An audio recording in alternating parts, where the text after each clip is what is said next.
Hello, hello. Hello, hello. Let's see. All right. So today is Saturday,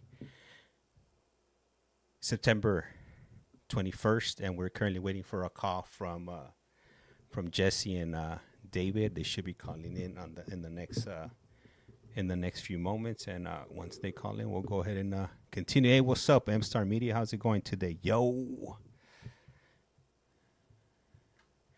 Yeah. Hopefully you guys could hear me. Hopefully I set everything up, and if you guys could hear me, give me the thumbs up, por favor. Highly appreciate it. So the phone should be ringing. For those of you wondering who's coming on today, it's going to be Jesse and David from Centinela State Prison. I'm just trying to. This is Mad Max 408 on M Star's phone. That's right.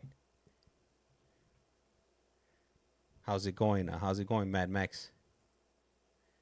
Hey, all right, Ms. Vero, gracias. Highly appreciate it. The confirmation on the audio there. Hey, did you go to your visit today, or was that yesterday? Or was that Saturday, Sunday? I was going to be one of these days. All right, there it is. The phone is ringing. This call is now being recorded. Usted tiene una llamada prepagada de David Lopez.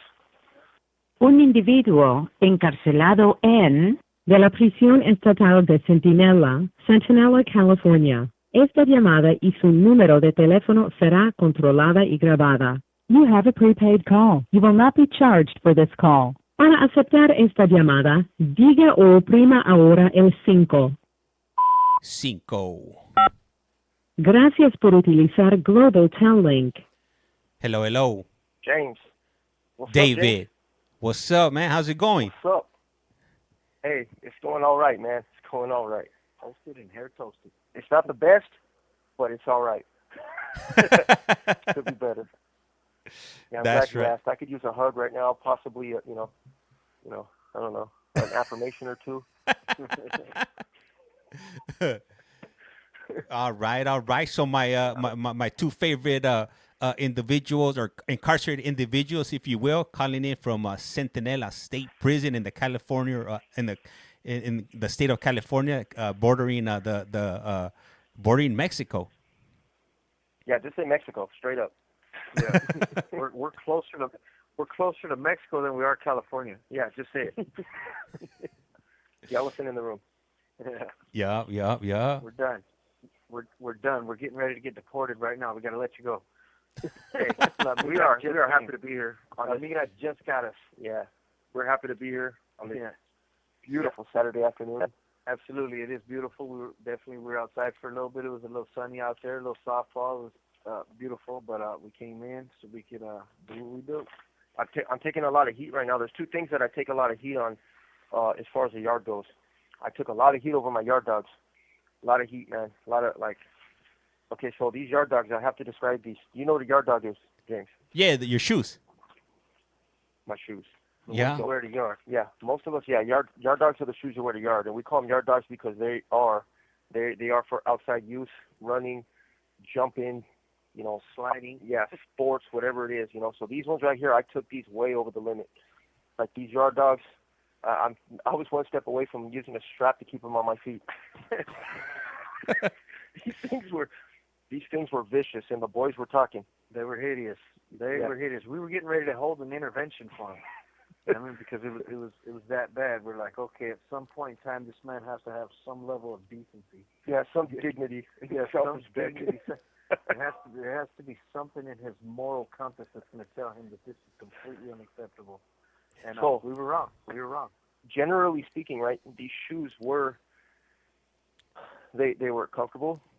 They're Adidas, so they were real comfortable, but they're mesh. And the problem with these yards is they got grass, but most of us spend our time like on the concrete areas, like by the handball courts and stuff like that, or we'll be on the bleachers. But the places you work out are like dirt with a lot of rocks. The softball field, it's got all kinds of like rugged terrain, and I do spend a reasonable amount of time on the handball court. So when I go for balls, I'm pretty athletic, so I'm quick, so I take off fast, man. And sometimes I take a chunk of my shoe with it with the Sprint, you know. And these I took several chunks out, and they had a giant hole on the side. And finally, it was crazy because two people just made a decision at that time that they're not going to tolerate this type of indecency on this yard any longer with these yard dogs. So I received 2 pairs of shoes within 2 days. Pretty nice shoes too. Like, they're not bad. I got a pair of Nikes and a pair of Under Armours, and they're all together. They're nice. A little long though. A little long, but A little longer, you know. I got my the Nike shoes. They're 12.5, and I wear 11.5, but they fit pretty cool. she's gonna be out there looking like Ronald McDonald. Yep. And then I got these Under Armours today, and they're actually pretty decent too with the 12s. But hey, they'll work. I can't wait to destroy these out there on the yard. Hey guys, and before we Yeah. continue, I wanna slide in really quick and let you guys know that we're streaming today on both TikTok and on YouTube, and we have some people tapping in on both. We got Mad Max 408 and M Star Media. I'm not sure if you guys remember them, but they're like the earlier, Ew. you know, they jumped on earlier on, and they write some comments on Yeah. here, and they wrote let me see, hello James and David. And let me see, saludos David and Jesse. And then also he writes, we've been following these vatos for a while now. Yep. So easily about a year, because we've been on YouTube for about a year now. Yeah. Hey, we have, and I remember you. I don't know who you are, but I remember your comments, man. You've been here for a minute, man, and we appreciate you. Yep, that's cool. Yep, definitely. Gracias for the support. It's always an honor, you know, to think that you know, that we've been able to hold you that long, you know, because I know sometimes probably with so many opportunities to, you know, so many different programs and things out there, you know, I'm sure, you know, there's many places, many other channels that people could be. So we definitely appreciate those who have been so faithful from the beginning. You know, even if they've had to leave and come back, you know, the fact that they found their way back, you know, just it says a lot. So we appreciate that. You know, we try to keep at least a little bit of, you know, we try to keep a good message, you know, keep a positive message, a positive twist on the channel, but we also understand that there has to be some sort of entertainment. Esta llamada y su número de teléfono será controlada y grabada. Nobody wants to just turn on the podcast and be kumbaya all day, you know. So Dave and I try to keep a little character here, you know, little jokes, you know. The funny part, though, this is nothing extra. No, This is how we are. this is just us. This is what we do. This is what we do. Yeah, hey, Good man sideshow. there's guys that, you know, they'll be on the yard, and we'll invite them over. We'll invite them over to kick back, and we'll hear later on that they told people, they're like, we don't want to go over there to the bleachers, you know, because they're just going to be on the CGA self-help guru stuff, you know, all the time. And these guys, hey, and these guys tell them, like, what are you talking about? These fools just talk shit all day. It's what they do. This is their way of life, you know. But we do have a positive message, though. But it's not a continuous thing, though. Nobody wants to hear that all day. We live it, we breathe it. This is what we do. So our message is our lifestyle. That's how it is. We go to yard. We're no different than anybody else, you know, other than our actions. We don't participate in, you know, the gang stuff. We don't do the drug stuff. We don't do none of those things. We're not disrespectful to anybody. But we don't. We're no different in our personalities because this is our true self. We're just not committing violence, and we're not causing a problem on the yard like we used to. You know, so it's different, and we invite people over, and they're surprised. Somebody was kicking back with us last night, and I was talking to him, and he's a dude. He's from San Jose, he's from up north, and I was telling him, hey, you could come and kick back whenever you want. You know, he's like, serio? I said, yeah, fool, you're always welcome. He goes, yeah, but, you know, I'm not where you guys are at, you know, and that doesn't matter. That's what we want. Yeah. We don't want a bunch of dudes where we're at, sitting around us. Exactly. This stuff's for the people with the problems, not the people who got it all figured out. Exactly. And that's what people fail to realize, you know, like what it is too, though, is a lot of times people have trouble, you know, being around because, you know, their own conscience gets the better of them, you know, and you try to make it a safe place for a lot of people, but sometimes too it's like, look, you know, if you coming over here to bullshit, you want to come kick it, let's kick it, you know, but don't come over here and sell no bullshit, you know, like, and I think that's the part that gives people kind of, you know, pause about coming and kicking and stuff, because the reality of it is most of us in our circle, like just in a group of 5, there's like over 150 years, you know, of prison time between all of us. So the reality of it is, you want, you know what I mean, like you want to learn what prison is about or what prison is like, or you want to come, come over here and get some stretch out. Like that's where you should be. You know what I mean? Not over there sitting with this dodo bird that went ahead and threw in the towel in the back of the cop car, and you know what I mean? You guys over there trying to act like cool kids. It's like, come on now. No, they do that, They come over here and they're trying to do the most over here. It's like, look, first of all, you the things that they do, it's obvious. It's obvious when people haven't been like processed through the other side and stuff like that. You could just tell the respect level is a lot different. There's dudes where we'll be at the handball court, and I've mentioned it before. I like playing handball, but that's sometimes I have to know when that spot's not the spot to be at, and the only difference between what I notice about this side and the other side is that people are more. Esta llamada y su número de teléfono será controlada y grabada. People are more respectful about the things that they do. If they're going to do something they're not supposed to, you could kind of tell. And you'll kind of get a heads up. We'll be right there kicking back playing handball, and they'll be like, somebody would come up and be like, hey, you guys might want to take a walk, and we're gone. There's nothing else said, and anything could happen right there at that point, but at least they're giving us the heads up, like, don't be right here right now, it's all bad.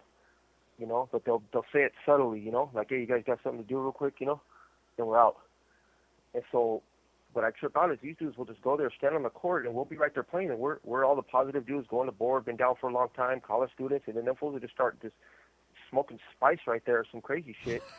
And these dudes, they will. They'll just light up, dude, and it's crazy because the cops will come over there, but we jam. As soon as we see them, we kind of can tell. One person will roll up, and then another dude will roll up, and we know who they are, and we'll be like, I know these fools ain't going to just mess up our whole handball game right here. And sure enough, no, like, not even being slick or nothing. They don't even, like, at least in the main line, they'll put it under their shirt and use it. Try to get away with it. These fools will just be right there hitting it like it's a roach out in the sunshine. Damn. Yeah. These fools are clean. And then they wonder why they get caught up or run up on, Man, they're walking around like somebody snitched on. Yeah, somebody told. Yeah, somebody told on us, hey. Like, come on, dog, what the fuck? You right there smoking right underneath the camera, you fucking dodo. Hey, there's badass cameras too. They put a lot of money on the that cameras could literally zoom in and read what's on your paper, and these ding dongs are right there like smoking right in front of the camera, and they're like, oh man, he's about to rat it. I don't know who it was. There was these cats here before. It was a trip because there's a I don't know if I told this story, but I always say it when we get around this topic because it's in prison. Everybody's always getting told on as far as they're concerned, but it's like, man, come on, man, we're just a bunch of dumbass criminals. That's the problem. What I mean? Like, everybody talking about how they get told on. Like, nobody told on you. You told on yourself. But yeah. So, and that's the reality. That's just commonality in prison. The truth about it, we think we're slick as we want to be. We're selling dope and gangbanging in the police station. You know what I mean? Like, that's the truth about it. We're in a fishbowl. And anything you do here is seen. Like these cops are conditioned the same way we are. We see everything. I see everything that happens around here. It's just I'm a creature of habit, and it's part of. I'm just conditioned that way to be aware of my surroundings. Yep. The noise is everything. I could tell Dave what's happening in that day room without even going to the window. This fool heard a bat fall out of the ceiling. I'm serious. You don't understand, King. I told you about the bat. Like, this fool got senses. Yeah. And I know where a little bat, fell out of the ceiling out in the day room. Yeah, I remember that. What the? I'm starting up. This fool got up. What is that? I got an alarm going off over here on this side. You got an alarm going off on that side. What is this? I had to restart the TikTok stream because we got restricted. So when I opened up TikTok, it opened up automatically to video. So that's what you guys heard. You guys heard in the background. Why did we get restricted? I don't know, something, whatever it said, that something about the language or something or the other. So they restricted the visibility of the video so I just decided to cut it and restart it back up to avoid any issues. You know what? It's just yesterday I was on I was watching one of the board hearings and they restricted it. They restricted me because they said that I was like manipulating like the I guess like the feedback that the audience was giving us. And I was like, what the hell? That doesn't make any sense. But then I was thinking about it and I was telling my wife, I think what it is, because sometimes you know how I got the little blowhorn and some of the sound effects that I'll do sometimes.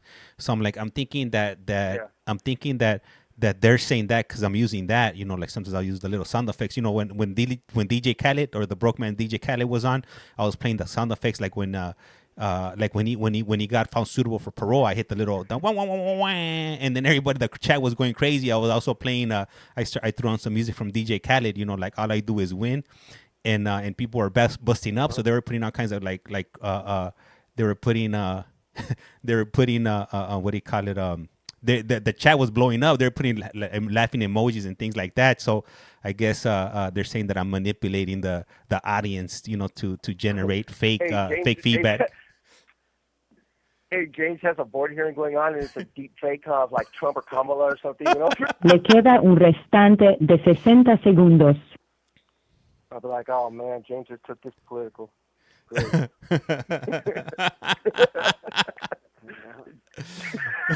Oh, great. Yeah, I don't know who you are or what you're doing, Chinese dossier, and I'm sure his name's in there somewhere. Yeah. Yeah. But hey, you got a workup on James? Yeah, we need to get a workup on you. You do look kind of Russian. So, hey, I got to take that back. I can't say that offensive because, there's a lot of good people that are Russian out there. So we can't be like, oh, well, James looks this way. And, I could see that being offensive to some people. So I do apologize. Yeah, I wouldn't. I for sure, if I was Russian, I wouldn't want to be associated with James. Yeah, and that's the problem. Yeah, James is the problem out of the whole deal. It's not you guys. It's him. It's not the Russians. It's James. Yeah, that's the problem here. He's Hey, the one that did this to the board. Hey, call back. Is about to hang up. Call back. Isn't a call? Yep. Right.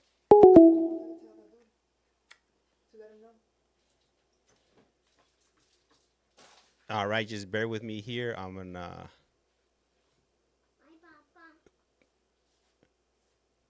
Bye, Mama. I love you. All right, so my daughter just walked in right now. We went to the Build-A-Bear store today, and nobody told me how much these Build-A-Bears cost and other accessories. This is an outrage, I tell you. After that, I just wanted to leave the mall. I no longer wanted to be at the mall anymore. I didn't want to go eat anymore after I heard the price of the damn Build-A-Bear. Anyhow, David and Jesse are calling back, and we'll go ahead and get back to the regularly scheduled streaming session. This call is now being recorded. Global Telling. Usted tiene una llamada prepagada de David Lopez.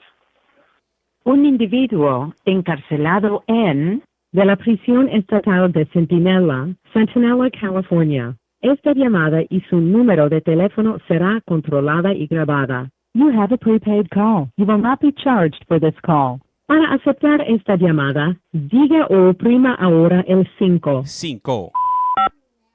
Gracias por utilizar Global Telling. Hello. James. Yeah. Yeah. Are we banned yet? Nah, we're good. We're good. Yeah, we're good. Yeah, we're good right now. So the thing is, look, we've been in here a long time. Yeah. I've been in here 14 years, but I've been in CDCR for almost 25 years in the California prison system.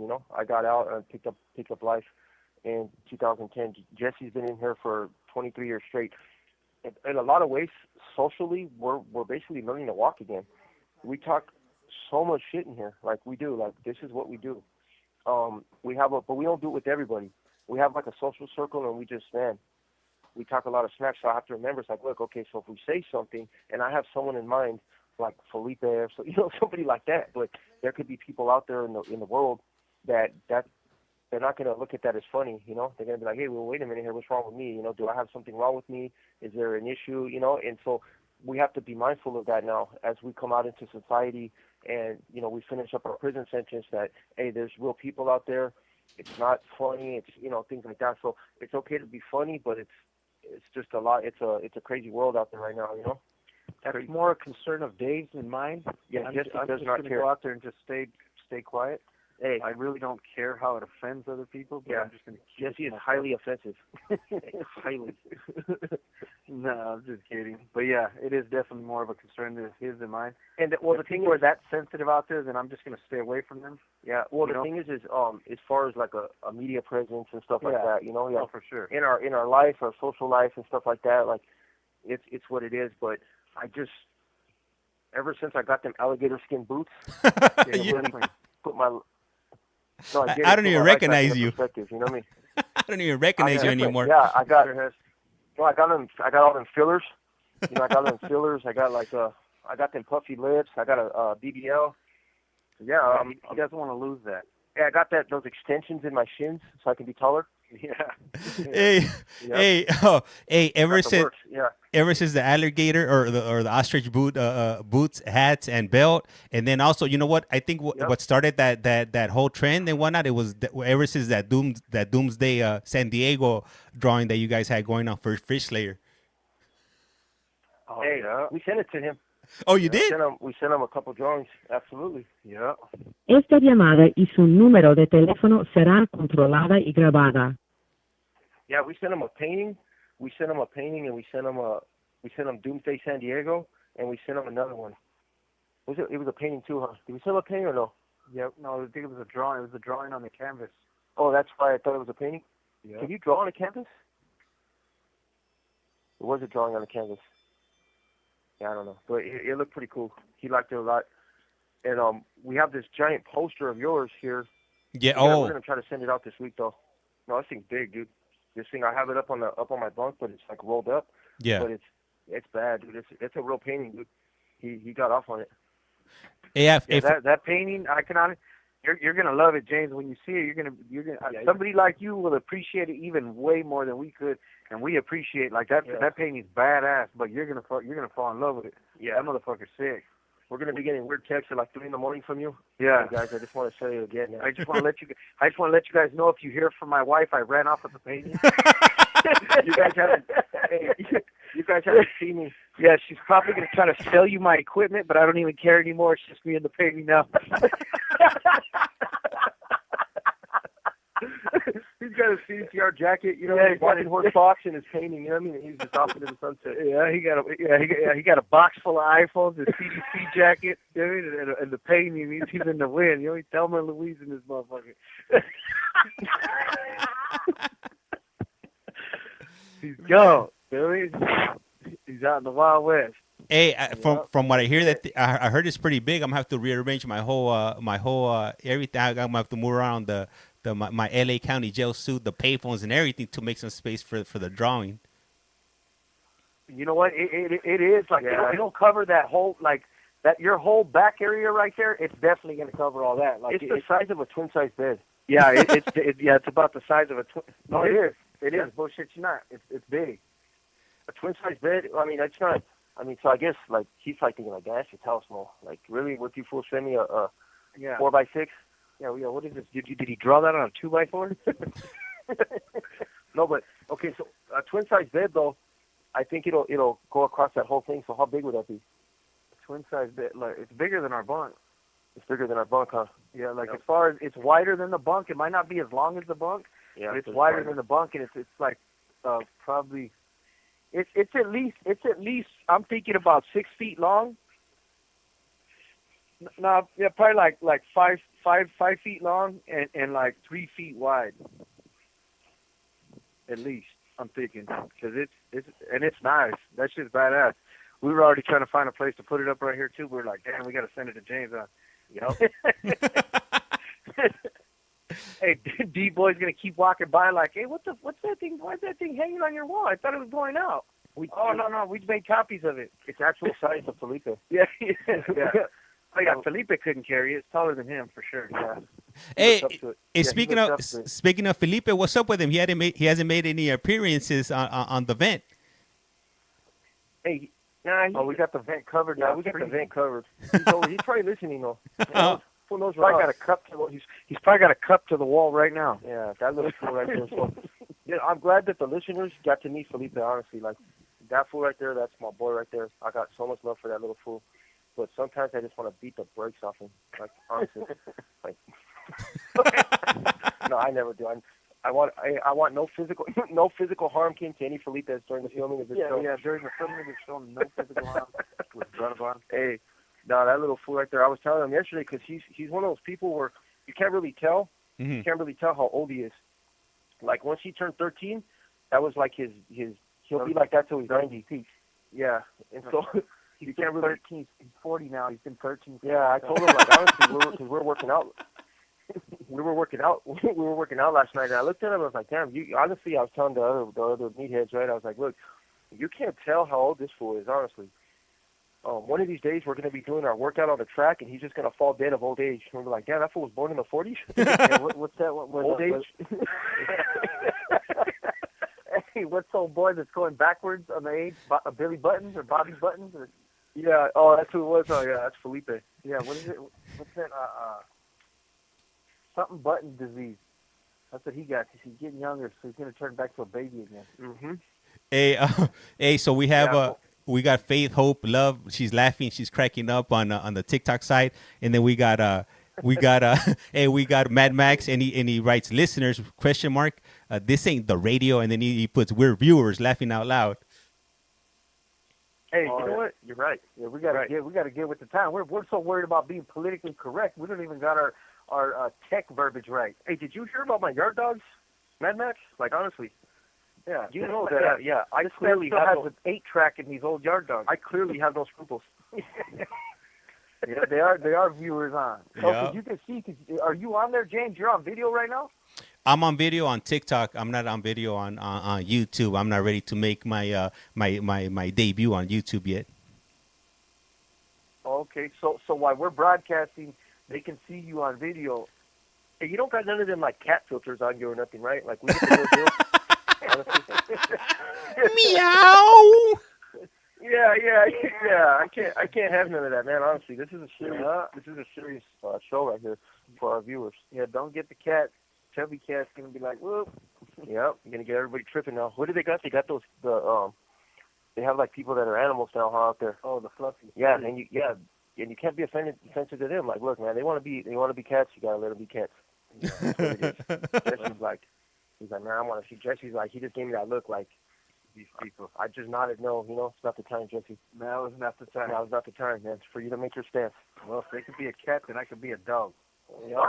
Hey, we have one of the listeners on, or the viewers, should I say, the viewers on TikTok that goes by Bug, and she's asking where you at. We're in Centinela. Centinela State Prison. Say that like Cholo. Centinela. Yep. Yeah. Okay. So for the viewers that don't know, right? Viewers that don't know Mad Max, he's been here for a while, but Jesse and I were both sentenced to life in prison. I got sentenced to 40 to life for a 187. Jesse got sentenced to LWOP, life without parole, first, and then he got his sentence reduced in court to second degree 187, and he's serving 25 to life. Yeah. So we've been in for a while. I've been in for 14 years on this one. Jesse's been in for 23 years. We both know each other for a long time. We know each other for decades. Jesse and I we know each other from the streets, from the halls, from the prison system, and yeah. So this is my boy right here. We were in the mix together for a long time. Yeah. So we didn't just start this journey. I mean, I just got busted a couple months ago, but yeah. Yeah. Hey. So hey, hold on. We got some comments over here on TikTok. Well, here, hold on. I'm gonna read Mad Max's first. He writes, "Furries. Hey, what are furries?" Hey, I'm afraid to answer that question, honestly, because I just found this out, and I'm more afraid, like me. Honestly. Hold on, let me get my costume out to show you what a furry is. I got my furry costume in the closet. I just don't want James to get canceled over a furry. I don't want this to be the thing that just brought us down. A furry. A furry. Yeah. No, what I heard is that, and I don't know if this is true, because remember, we get everything secondhand information, but I heard it from a good source that there's. I guess there's people who identify as animals now. So, I guess that's what they call them. No, he writes, they know about furries in the joint. Esta llamada y su número de teléfono será controlada y grabada. Is he surprised that we know about that?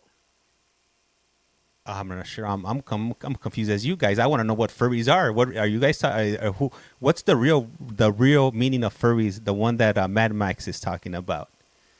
That's what I want to know. Furries. That's the people. The people that wear those furry costumes. They get turned on by wearing like animal costumes and stuff like that.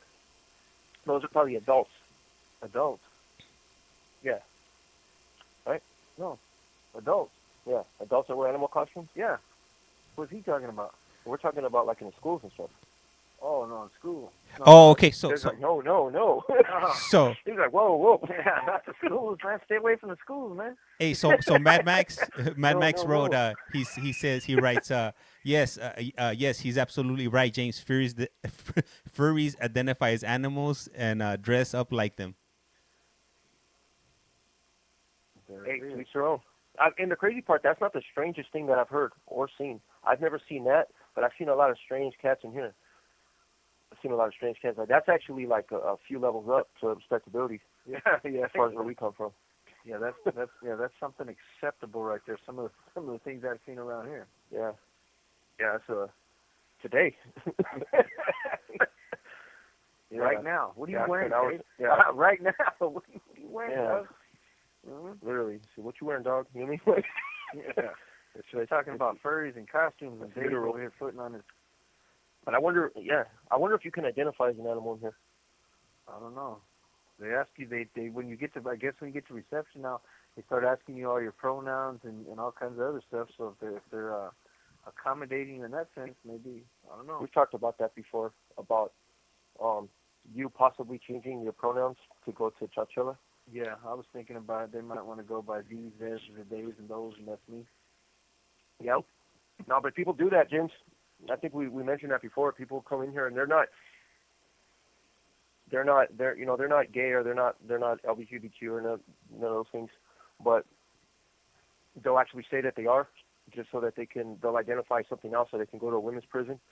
And I don't know what they were thinking with that, honestly. Oh, Beaver was telling me that the other day, my boy Brian, that he went into Chowchilla the other day for St. John's. They set up an actual they set up a booth there to like give them access to resources and stuff like that. And he actually said there was dudes there, and he was just like, I'm talking about like actual men, like actual that. men. Well, but see, things so they identify. Le queda un restante de 60 segundos. So they identify as women, and then the women there start acting like men again. And then they act like men again. So what? They're just Hauser? I don't know, because he said they look like straight dudes. And I told him, you talking about like stud rods or something like that? And he was like, I don't know, dog. He goes, they look like straight men. I said, oh yeah, there's a bunch of them like that. I don't think he had been used to seeing something like that, but like in the county, I used to see them all the time. You know, like homegirls that look like straight dudes. You know, go that route. Hey, we're gonna call back. All right, for sure. We'll be waiting. All right. So right now, when they call back, I'll ask them right now if they know. I seen half of that documentary you're talking about right there. The documentary called 5 Block. Yeah, I watched about half of it, and then let me see over here some of the comments on TikTok over here. My son is at Calipatria. Man, let me see. Bug. Oh, hey, you know what? You definitely got a point right there. If nobody cares, then why you here? You know, there's plenty of other places you could be watching content at, and get a step in, if you will, if you must. Anyhow, let me go ahead and go on to the next. You know what's going on. So fucking hey, what's up? How's it going?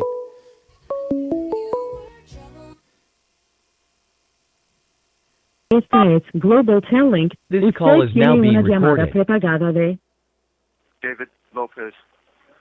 un individuo encarcelado de la prisión estatal de Centinela, California. Esta llamada y su número de teléfono será controlada y grabada. You have a prepaid call. You will not be charged for this call. Para aceptar esta llamada, diga o oprima ahora el 5. Gracias por utilizar Global Telling. Hello. James.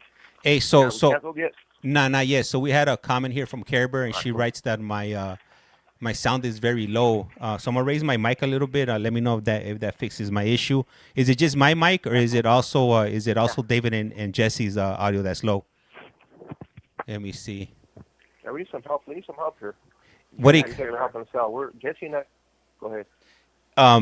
We had a question from M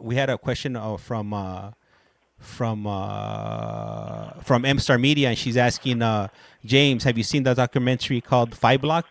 And then they also asked me if you guys happen to know Jose Hoser Flores. He came out in a documentary that was in Lancaster State Prison. They had 5 Block, the honor dorm, and they followed him around, I guess, for the day, and he was kind of like giving the break. Our Hoser? Yeah. They follow him around? I didn't know all that, but yeah, that's the That- homie that's right it? here. Yeah. It is, Yeah. That's Oh, the boy right there. He got transferred from Lancaster? Yeah, he's right here. Yeah, he's here. I don't think he He's came in the from bachelor Lancaster, program. though. I think he did. No, he came from Calipat. Wait, he went to Lancaster he went to Lancaster first and came here after that. Oh, okay. Yeah. Is he graduated from Lancaster? No, he graduated from ICT. was he raised? Is he from Go San Fernando area? No. The one we're talking about from up north. He's from Frisco. Oh, okay. No, he's from Modesto. Oh, Modesto. Yeah, you're talking about Hoser from Sanford. Yeah, probably. Oh, you know him? Yeah. Oh, that's who they're asking about? No. We're talking about. They're talking about me. You and I are talking about Hoser. They're talking about Hoser, but James is talking about Hoser from Sanford. Where the hell did he get Hoser from Sanford? From James? What is this? No. So What's this Vato? Yeah, hey, what's this Vato got to do with anything?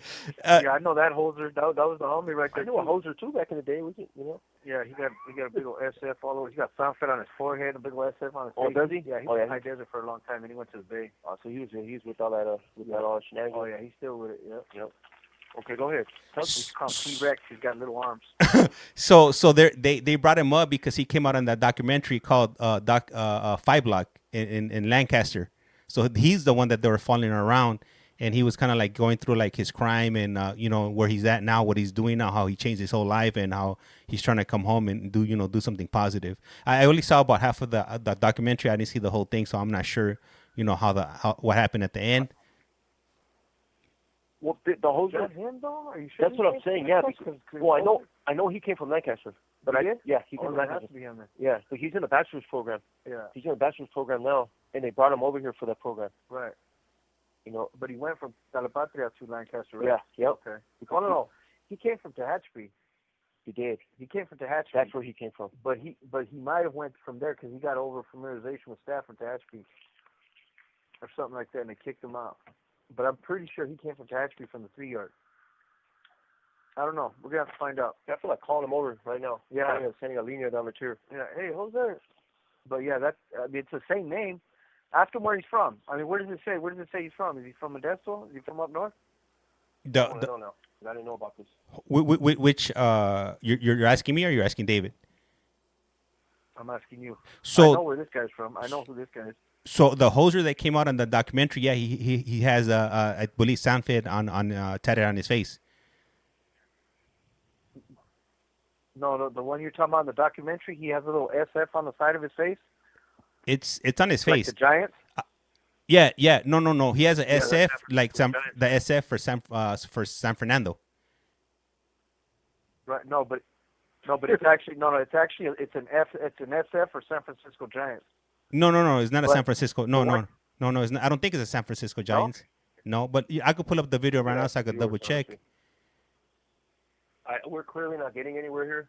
Yeah, because look at the Hoser that I'm talking. Look at the Hoser from San Fernando. Uh-huh. You can't miss that fool. He has a big ass Sanford tattooed across his forehead and a big ass SF on his cheek, like covers his whole cheek.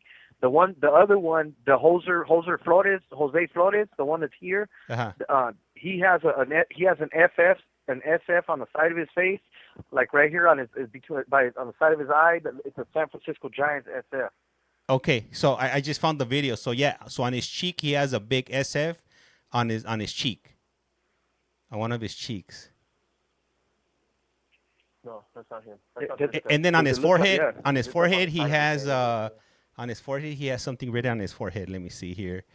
I think he has Sanford, written on his forehead, and then it looks like something might be wrong with one of his arms. Yeah, that's him. That's Hoser from. That's the one that did the documentary 5 Block. Yeah. Oh shit! What the hell? Yeah, I know him. That's Hoser from Sanford. So his Esta llamada y su número de teléfono será controlada y grabada. They used to be my drinking buddy right there. We used to make pizza together and get fucked up. Hey, what is the what recording was that? That was the regular one. Yeah. Yeah, you can't miss Holzer's, because Holzer's whole forehead is blasted Sanfed. The one you're talking about from San Fernando, and then his cheek, it's big. Like it's on his cheek, like under his eye, covering his whole cheek almost. An SF. So if that's him, yeah, and yeah, that's crazy. Last I heard, he was in the Bay, still thugging. Yeah, not anymore. Nice. He's doing good now. He changed his life. Yep. Man, that's crazy. That's good to hear. Because he was, his arms. That's why we used to call him T-Rex, because his arms, he got like little gancho arms. His arms are kind of small. The things you never know though. You never know. Yeah. We were doing the most. He wouldn't have thought that we would be doing the things that we're doing right now, Jesse and I. Yeah. You know. Yeah. We don't have to fake That's good to tattoos hear. and stuff like that, but we were doing too much, you know. And he's a superstar too, so that no wonder they did a documentary on him, because he did a lot of things. He wasn't just along for the ride. So that's cool, man. That's awesome to hear that he turned his life around. Because truth be told, he's one of them dudes. Like, he's a real charismatic, he was like one of the people's champ. He was like, like there's a lot of dudes that are in the business. Nobody likes them. They have no choice but to respect them. You know what I mean? And Holzer wasn't one of them guys. He was one of them dudes that you know what I mean? Like, I used to function with him, and a lot. He's one of the dudes that a lot of people liked. You know what I mean? Like, they didn't just respect him; they had love for him. You know, because he was like that. You know, he never. Yeah, that's cool though, man. That's awesome to hear that he made that transition, and that that's crazy, because my co-defendant on my street case was literally in the building with him for years, and when I brought my co-defendant down to court, the Holzer actually sent him some mail for me, which was cool, and the last time I had heard about him, he was up in the Bay. He had left High Desert. He had gotten validated, and they shot him to the Bay. And when they kicked everybody out, I thought he had hit the yard right there. But that's cool, man. That's awesome. It's just, to me, that's, I feel like that's one more for the good guys, And there's no doubt that if he's committed like that, one day he'll be able to find his freedom, because he wasn't a half stepper. So he's one of them dudes. I say it all the time. Tell me what kind of gangster you are, and I'll tell you what kind of recovery you're in. Tell me what kind of recovery you live in, and that lets me know what kind of gangster you were, And he wasn't a half-stepper, so I see him being committed, Hey, that's crazy that you said that, because that got me thinking about something I wanted to talk about on here. I don't know if any of the viewers on here know our boy Ricky Black. Ricky Black has come on to this channel many times, and I've spent some time with you guys. But Ricky Black, he was found suitable for parole yesterday. Yesterday, Jess? 2 days ago. 2 days ago. On Thursday. My boy Ricky Black is going to go home. He's been in for decades. Ricky Black was a little history when I was telling my story. So when I first got to Tehachapi, which is a 180 level 4, I wasn't like how I am today. I had it in mind to I was gonna put the yard down as soon as I got there. And 180 level 4s, I associated violence with safety. So I wanted to strike fast before I really had anything, before I had anything to lose. When I got there, I didn't really set up nothing like that. So I had already put that in my mind. So I got to the yard. There was a porter on the chair. He made a comment, and I was looking for anything. So they opened the door. They happened to open the door for it was a pill line. My cellie was going out there for something. So me and my cellie ran down the stairs and we attacked him. Well, that person turned out to be Ricky Black. So that's how I first met him.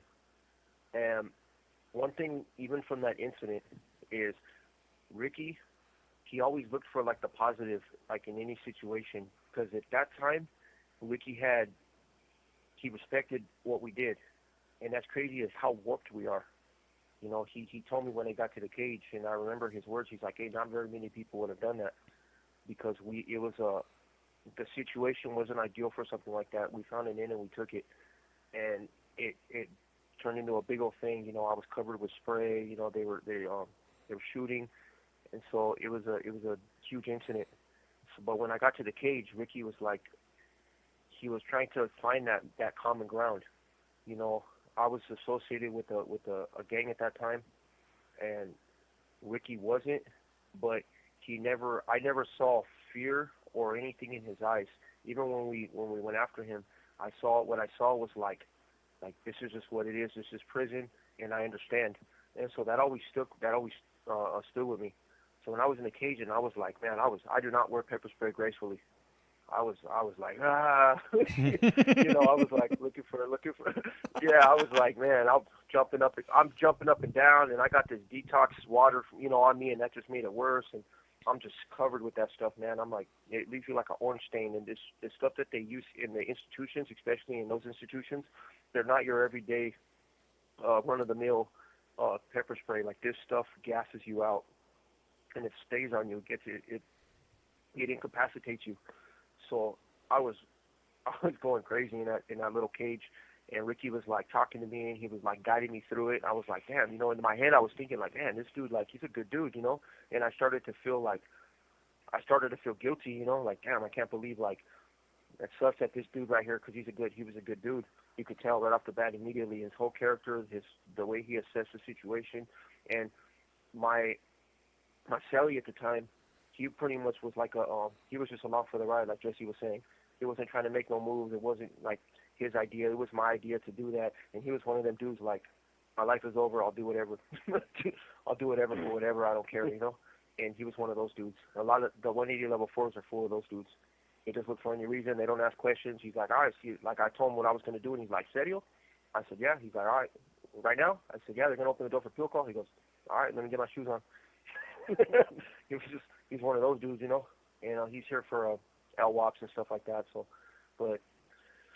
So Ricky and I, we signed off and said that, hey, that the incident is over, and he let it go. We smoothed it out a little bit with our people, because some of our people wanted to get at him again. You know, they were like, well, he went at it with the homies right here, and what's up? What's the situation? You know, and there was more people that were like my cellie that were they wanted more, you know. They're like, hey, well, we could just get off on all of them now, you know. Mm-hmm. We already, you know, we got nothing better to do. Yeah, that's how they look at it. Yeah, we'll find who he's around, and we'll just get all of them, you know. And they like that, you know. But we were able to smooth it over, and we stayed on the yard a little bit, and it's a dangerous yard, you know, at that time. So all these years later, Ricky and I crossed paths again, and I'm telling you, man, we looked at each other and we did not know. We had come so far in our recovery. We did not know that that's who we were talking to. I did not know that he was that person, and he didn't know that I was that person.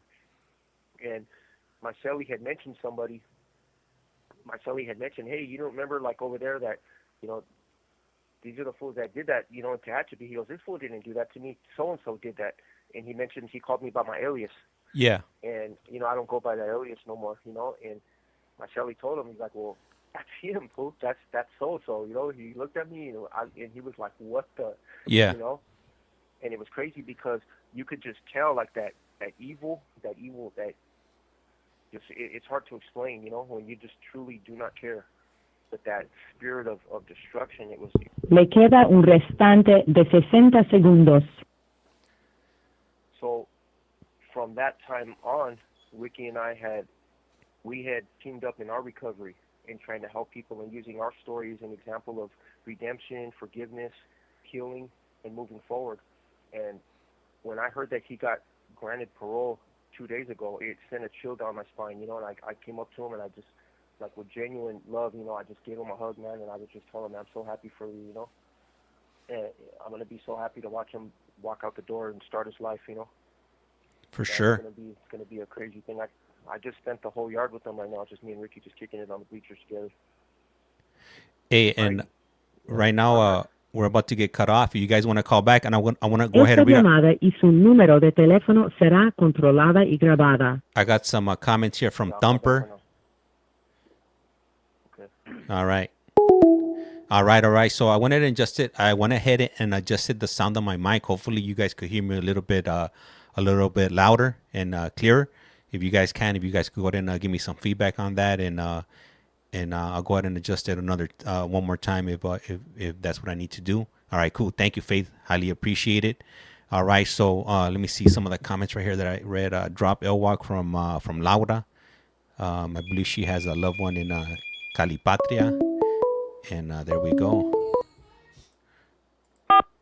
This call is now being Esta recorded. es Global Telling. Usted tiene una llamada prepagada de David Lopez.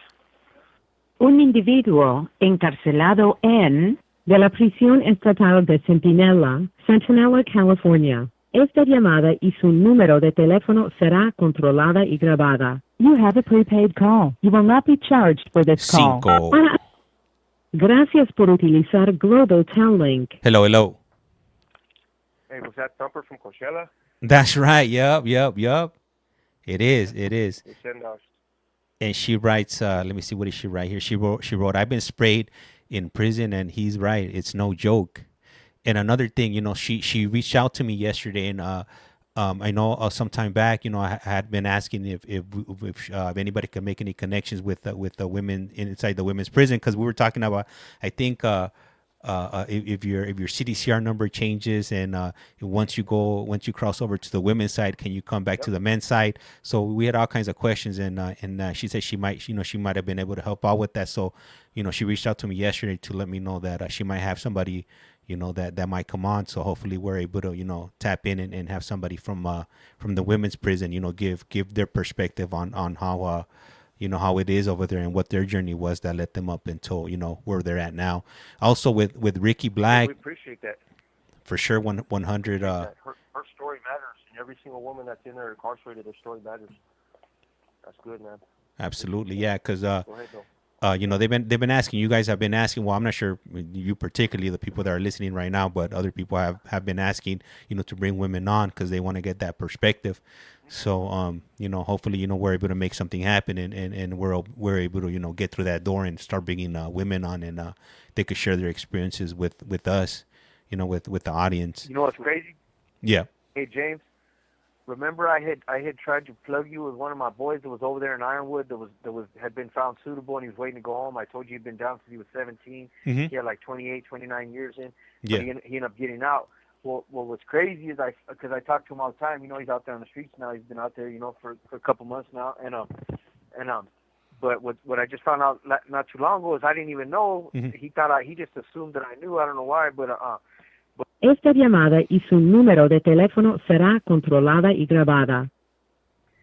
his hyena also was found suitable through the parole process and actually got out not long before he did. Mm-hmm. And it's a trip because I remember, like, to me that was just like a mind-blowing story. I was just like, man, that's crazy, because I remember when we were cellies, and they used to have a correspondence approval, and she was in the joint, he's in the joint, and it was a trip because they also used to write each other letters through Radio Bilingüe. I don't know if anybody ever heard of that, but That's older. Remember that? yeah, Radio Bilingüe. Yeah. So and it's a trip because there was a Saturday night or a Thursday night, I forget, but they used to read off dedications and like shout outs and stuff like that, and him and her used to send letters to each other. And so even after him and I parted ways, and we went to different joints, he ended up going to High Desert, and then from High Desert to the Bay.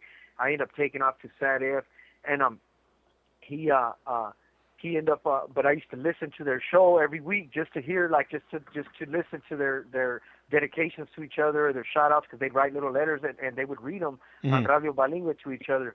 But they also had correspondence approval, so they were able to interact with each other until he went to the Bay, and then the Bay took the correspondence approval. But I say all that to say that I found out a few weeks ago that she had actually gotten out of prison through the board process also, and she's the one that actually helped him prepare in the process, So right now that you're saying that, I'm going to ask him, I'm going to talk to him and see if maybe she might want to come on. She's only been out there for, I don't know how long, not too long. He's been out there a couple months. She got out, maybe probably about 6 months before him, 8 months before him maybe. But yeah, so I'm gonna talk to him and see if I can't try to get her to come on and maybe give some.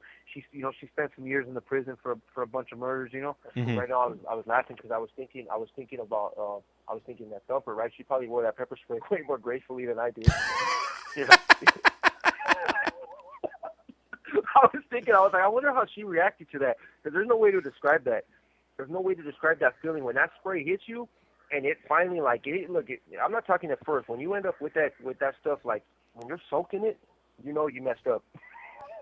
There's no taking it back. Like you're like, oh hell no, And I was just wondering right now. I wonder how the women take that. Yeah, she probably took that. She took it to the chin, and you're screaming. Hey, hopping up and down. I'm freaking. Hey, I got mocos hanging from my nose. Like, mom, yeah, yelling for my mom. mom, mama, mama, Jesse, I got your boy. They got you. Yeah, it's rough, man. And then I come out the cage like, hey, since it's all that's done, I come out the cage like I'm the hardest thing on the yard when they walk me back to the cell. I did that. Hey, I come out with like throwing my leg like that extra long stride, that solo stride, got my elbows out, my elbows pointed out like wings. Yeah, laughing. Yep, just cruising. Well, yeah, that's what it is, man. But no, that's cool. What were you gonna say about our boy Ricky Black? Oh, so what I was gonna say, so for anybody that's listening and that might be on the TikTok side or the YouTube side, if you're not familiar who Ricky Black is, if you go over to YouTube, you type in at Collect Call From, go to our playlist, and you will find Ricky Black's playlist, and you could listen to his journey from when his earliest memory as a kid all the way to where he was at during his journey. And ultimately, hopefully, we're able to bring him back, and he could share some insight as far as what kind of questions they asked him when he went in front of the board. Because he's been to the board 2 previous times. The first 2 times he got denied. Finally, he got found suitable. So I know a lot of family members are curious to know what kind of questions they ask you when you go in front of the parole board, so you could be ready for those questions when they do come around.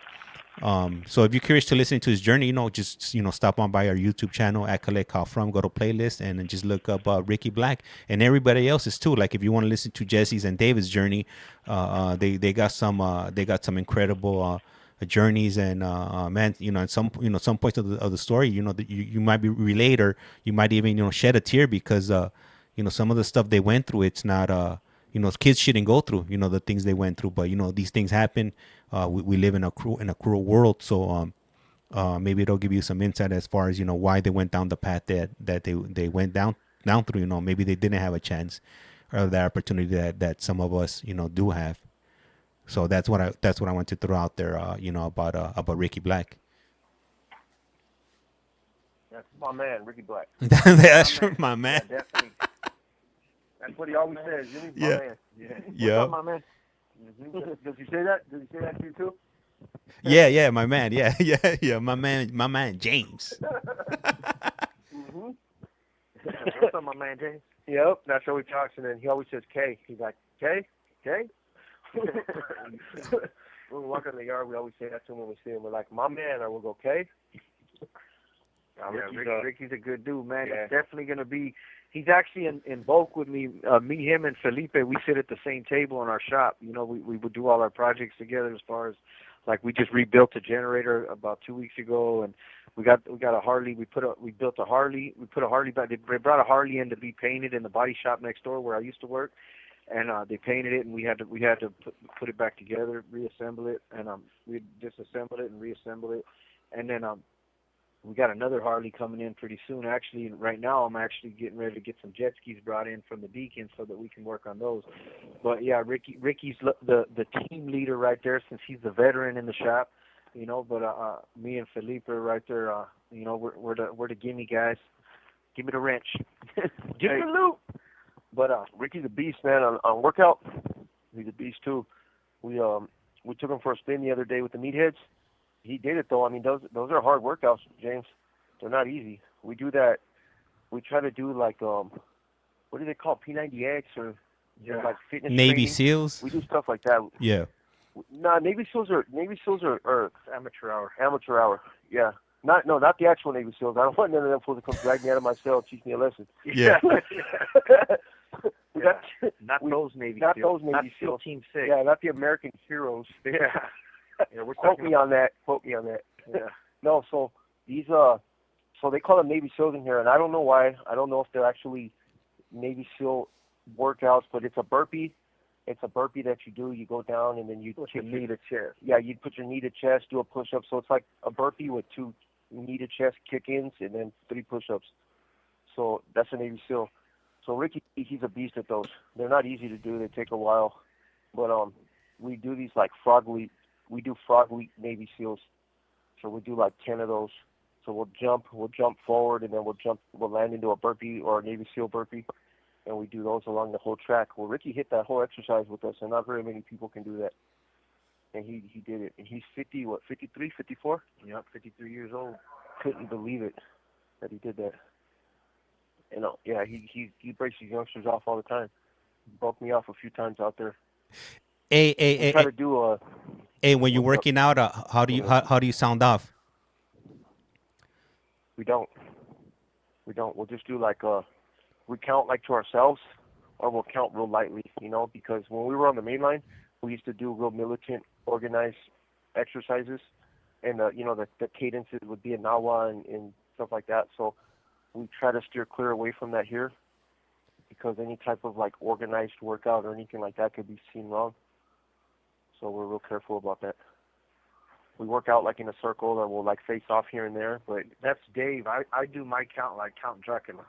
One, two. I could see this doing that too. 3. Yeah, I'm on some Sesame Street out there. The count. Let them speak for themselves. I'm in there. One. Well, that's acceptable. That's acceptable. But if you say "se," "ove," "yeyi," that's it. Jesse's going. It's going to the hole. That's the counting now. Hey, so let me ask you. So, if they take you to the hole for sounding off in NAWA, what does the paperwork say? What is your 115? What would that show? No, they wouldn't take you to the hole for it. But they definitely can write you up. They'll give you like a point for like SGG activity or something like that.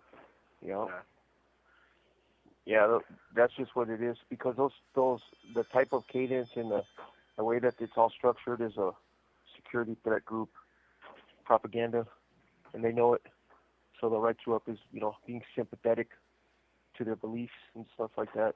When I got pulled from the main line for STG behavior, they said that I was aligned with their beliefs. I was associated with them and with their beliefs in politics or something. That's what it said on my lockup order. Mm-hmm. I'm gonna close the door right now. Did you guys did you guys get dinner yet? No, we're not gonna eat. Our door's open right now. What's up, Daywalker? See, I talk shit to everybody. There's a guy here. He looks like a vampire, so I call him Blade the Daywalker. Because he don't ever come out in the daytime. What else we got? What's up, Chuck? Hey, where's Hoser at? Wasn't him. No? Oh, yeah, it's a different Hoser. But still, it's like one of those things now. I just want to know more about Hoser. Yeah. I want to know more about this Hoser. All right, so we're going to lock ourselves in so all the viewers get to hear what it's like to be in prison now. Hey, hold the mic up really close. All right. Oh, it's too late. Did you hear it? Yeah, well, I heard it close. Yep. Sounded like some heavy duty steel doors right there. Yeah. Jesse and I are Shelly's. And for those of you that don't know, we've been Shelly's for over a year. This is a lie. I'm a hostage. I just got locked in. Yeah. I was trying to get out right now. Yeah. I was trying to make a run for it. Yeah, Jesse's not eating dinner. hey, you're not gonna be able to escape from David, man. He got priors, for kidnapping. He's Esta llamada y su número de teléfono será controlada y grabada. Kidnapping from behind bars. Adult napping. Adult napping. Yeah. Yeah, kidnapping sounds bad. When I got that charge, I was like, man, that's a pretty rough charge. It happened while I was incarcerated. I want you guys to know that. Hey, did you ever see that on my controlling case, James? Have you seen that? Is that like public document, public record? I've never looked it up, but that's definitely something that I'm curious about now that you mention it. Yeah, because that's a conviction. It's a conviction in 2000, and I think I got. Le queda un restante de 60 segundos. I got convicted of the 187 in 2014, and then I picked up the in-house kidnapping It was actually the same year, but they convicted me of it, I think, in 2015 out of Riverside County. Yeah. And I received 15 years for it, so it's got to be on there. Yep. I think it's a 207 though. I don't know if that's any better. I think 205 is I think 205 is bad, you know. Yeah. But I mean, they're both bad. But you know what I mean. Hey, do you want to call back? For sure. Yeah. Hell, we've only been on for an hour and 4 minutes. We can't sell them short today. Hey, I'm gonna call back. All right, for sure. All right, so for those of you who are just tuning in right now, we're taking live calls from Centinela State Prison, and we got Jesse and David calling in right now. They are cellies, and the interesting thing about them is that they actually know each other from kids growing up through the system. They met in juvenile hall back in the Riverside juvenile hall. I'm not exactly sure the name of it, but they know each other for at least I would say at least like 25, 30 years at this point. They both got life at the end of their sentence, but you know, with the way things are in California now, one day they might be able to come home one day, you know, sooner or later. Most likely Jesse will be coming home before David. Jesse's already been down over he's been down since I want to say 2002, so at least over 22 years at this point. It might be a little bit even more than that. I know some of you like Greg, you know, you guys you're coming in from watching these parole board hearings. This call is now being recorded. Este es Global Telling. Usted tiene una llamada prepagada de David Lopez. un individuo encarcelado de la prisión estatal de Centinela, Centinela, California. Esta llamada y su número de teléfono será controlada y grabada. You have a prepaid call. You will not be charged for this call. Para aceptar esta llamada, diga o oprima ahora el 5. 5. Gracias por utilizar Global Telling. Hello. Yes, sir. Yep. So, Hey, I wanted. Go ahead. no, you go ahead, and then I'll say what I had to say. No, I was reading this thing right now that I got from. It's an organization called Initiate Justice. Have you ever heard of it? Yes, I have. So, I've been an inside organizer for them for a while, probably for maybe 5 years, 6 years, and so they sent me the inside organizer newsletter and stuff, and these are things that we push for, like advocate for different laws and stuff. And I was tripping that one of the laws that's waiting the governor's signature right now is one that has to do with voting in county jails. Have you heard about that? No, voting for local elections, California elections, or Yeah. Oh wow, no, that's news to me. You vote. Yep. And it's waiting a governor's signature. So I don't know if he's going to sign it or not, you know, but there's a few right here. So mostly what we do is inside organizers is I get these newsletters, right? And they're specifically for us. So then I raise awareness for different bills during election cycles. So right now there's a bill right now for AB 544, which is voting in county jails. So I basically just let the community know in here and out there, well, this is happening, or this is a potential bill. And so if people can notify their lawmakers and, you know, congressmen and stuff like that, just to show support for the bill, or if it becomes a ballot initiative, they can actually go and, you know, vote in favor of it. So that's what we do. I've been doing it for a while.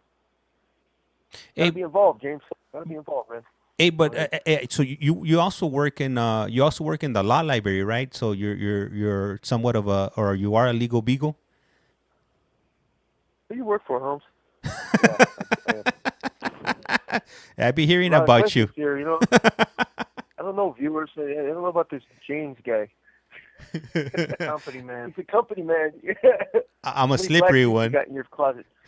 Yeah, he's a slippery one. Yeah, for sure. No, I do. I work in the law library, but I guess I'm just an all-around nerd, so I can hold my own in there. But Jesse's actually a legal beagle. Like if it's something that I need to verify or I want to, you know, talk to someone about, I usually go to my cellie on that. But I do help people with more common sense issues, and I'm really good at legal research. I can find anything. You look for something, I'll find it. That's all. That's like that's my superpower. I know how to. I'm really good with LexisNexis. Okay. Legal books, yeah, stuff like that. So I'm good at that. And for those of you that are not aware what LexisNexis is, it's this company that it's a huge repository on information from everybody, not just people that are incarcerated, but you out here in the real world. They got information as far as how much money you make, what companies you work for, your credit history, and all that stuff is free. If you're interested in obtaining it, you just gotta write to them, verify your identity, and they'll send you a PDF file with once you turn 18 all the way to where you're at now. And it's interesting, all the information they gather on us. And then they also have legal documents and legal casework. So man, they're well-rounded when it comes to information. Yeah, the legal documents and legal research, that's what I do. Personal research and whatnot, we don't have access to those types of things, but the system is pretty extensive and is up to date by the year. And it's mostly for court decisions. That's what we look for, court decisions, to help people when they write motions and stuff. And a lot of guys are not tech savvy, and some guys, it's just not something that they're into. Some guys never had those opportunities. Doesn't mean that they're not intelligent. It just means that I had better access to educational opportunities than other people, along my journey. So I try to help people as much as possible. And then I somehow became a nerd in the process. Hey, do you got a pocket protector? I do. Nah. No, but I do wear pens. No, but I wear pens in my pocket. I do. I got pens. I'll keep a pen, a lead pencil, and a highlighter on me at all times. He's gone full-blown Revenge of the Nerds. Yep, that's my equipment. I'm thinking somewhere along the lines of Booger. Mm-hmm. That's me. Yep. Hey, that was messed up, Jess. That's horrible. That was hurtful. Hey, there's another bill right here called AB 1986, and it has to do with update for CDCR book bans. I wonder what kind of books are banned from CDCR. You said SB 1986? AB 1986. Oh, AB. I probably said SB, but it's AB 1986. It's by a congressman, a senator, assembly bill, so it's got to be a 70 member named Brian. Yep. Oh, okay. Hey, so Mad Max and M-Star Media has stepped out before you made that announcement about Ricky Black. Would you guys mind sharing that with them since they're back? And I know, like I said, they were early followers, so they're definitely they're one of the ones that were able to catch Ricky Black's backstory. Yeah, this is specifically for you guys. Ricky Black was found suitable for parole 2 days ago. He is going home. Went to board, his third hearing, and you guys have been on this page with us and this journey with us for a while. So I don't know if you guys know or not, but I met Ricky in a fight, and it's crazy how our journeys have, they've collided at this point. Ricky. Esta llamada y su número de teléfono será controlada y grabada. I never thought that would be like one of my bros, man, one of my boys, and he is, man. And I'm so happy, that he's going home. He's gonna go home to his family. How long has he been down, Jess? Over 20 years? 25 years. 25 years. Ricky Black's been in, and I spent the yard with him today. I was out there. Everybody went in pretty much. It was kind of hot out there, so me and Ricky Black, we just chilled at the bleachers, and we were just talking about life, just about how he feels and what is his. Just what does he feel like, just knowing, that it's almost over? And he said it's like a daze.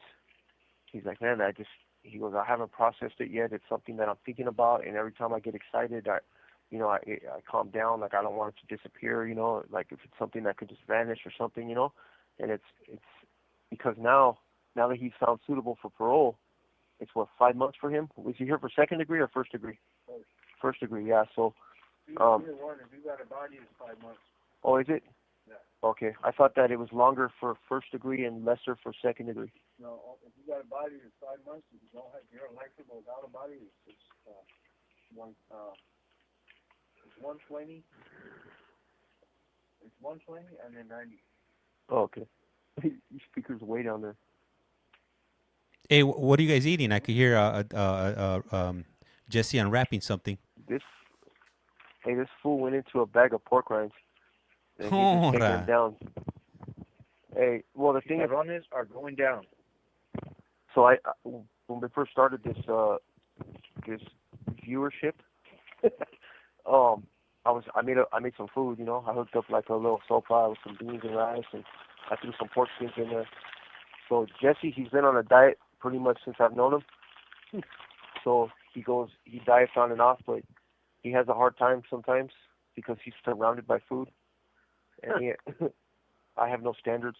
So I eat a lot, but I work out a lot, so I take in a lot of food. So I don't know what it was. It's funny that the way he was eating those pork rinds, I didn't even know he was doing it. You caught him. I cut a hole in the corner of the bag and I just slowly started shifting them out. I was like an ant. He was carrying them off. I was carrying them off like an ant. Yeah, I just heard that announcement. What are they announcing? Do not cut through the day room. Oh yeah, they're weird about that. Come on, rookie. No, the thing is, all right, so you know how we got them tables in the day room? Yeah. When we're walking to chow, like even if we're just going out of the building, there's some officers that they do not want you walking to the tables. They want you walking around like through the yellow lines, and you just have to there's like a little a direction that everybody walks, and if you walk through them tables, they will yell at you. You heard that? Mm-hmm. They just told them do not walk through the tables. They take it real seriously if you walk through the tables.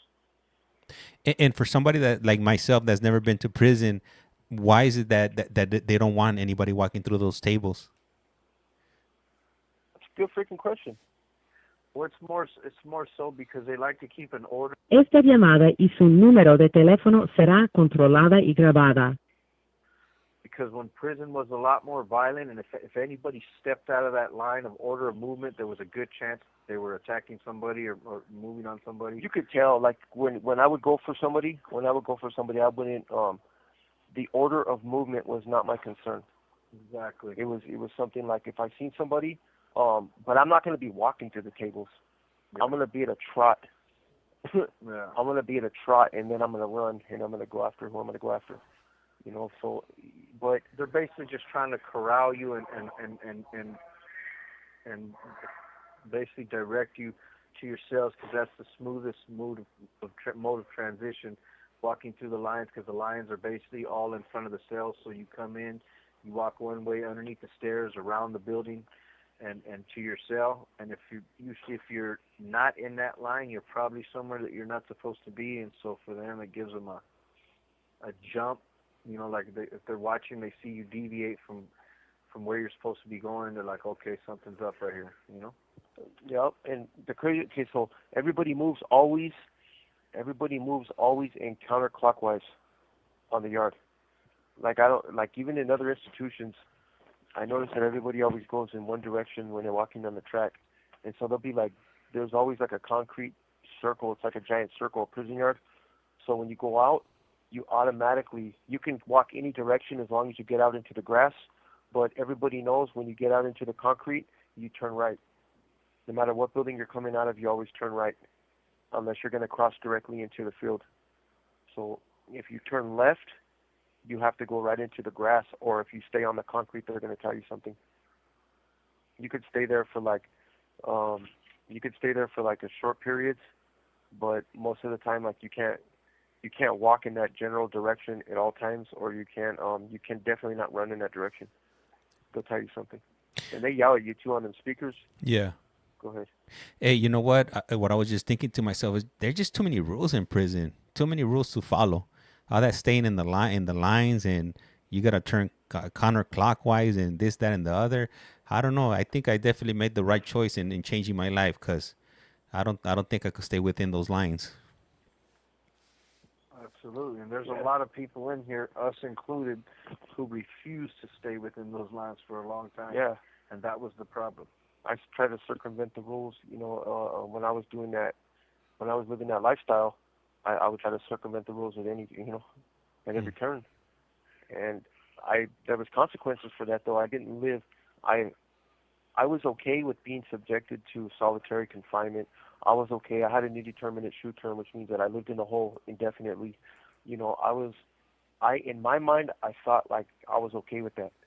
But realistically, CDCR had no issue with putting me in that position. They were like, look, you don't want to follow the rules, we got a place for you.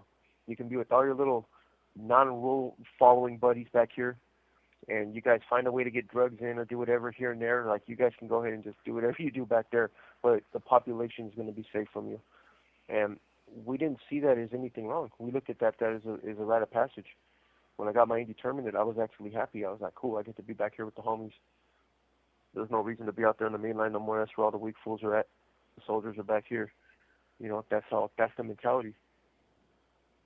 And it's crazy that I lived so long like that. I've just wasted so much of my life just sitting in a cage. And I look ahead right now. I have a light at the end of the tunnel. Yeah, I'm a lifer right now. I got a life sentence, but you never know. Things could change. My case is open for court. I could get resentenced. Le queda un restante de 60 segundos. You never know what's going to happen, but I'm not going to, no matter what, even if I spend the rest of my life in here, I'm not going to be a scumbag no more. I don't care what they do. If they want me to follow the yellow line, guess what? I will. That's right. Hey, you know what? And right now that you were talking about the shoe, I was going through my notes and I saw this earlier on, and I got a question for you guys. What did you guys learn in the shoe? Hey, I'm gonna answer that question when I call back. Okay. I'll answer that question when I call back. Yep. You definitely made the right choice, James, not to come to prison. All right. So we're live right now. We're taking calls from Centinela State Prison from David and Jesse today. And normally we do this on Sundays, but my work's recently changed, so I switched their day over to Saturday. So here we are, and normally we'll dedicate about an hour, 2 hours, to whatever topic is at hand. Today we didn't come with anything pre-planned, so here we are. This call is now being recorded. Usted tiene una llamada prepagada de David Lopez. un individuo encarcelado de la prisión estatal de Centinela, Centinela, California. Esta llamada y su número de teléfono será controlada y grabada. You have a prepaid call. You will not be charged for this call. Para aceptar esta llamada, diga o oprima ahora el 5. 5. Gracias por utilizar Global Tel Link. Hello. Yeah, and that was a good question that you asked before we got off the line. And I was thinking about that right now. I was thinking about my time in the shoe, my time in the hole, and I was just like, man, what did I learn? What did I learn during that point in time? One thing I learned was what hopelessness looks like. I also saw what mental illness looks like. I've seen that. But as far as anything constructive, I learned nothing constructive. I learned how to live my life in a cell without coming out. I was in a box. The shoe is the hole. It's just there for long term. Hold on, Agua. Courtesy flush. Yep. Courtesy flush. Dos, por favor. Yep, we do live in a restroom. But there's nothing. I learned a lot of I learned how to count to 100 in Nawa.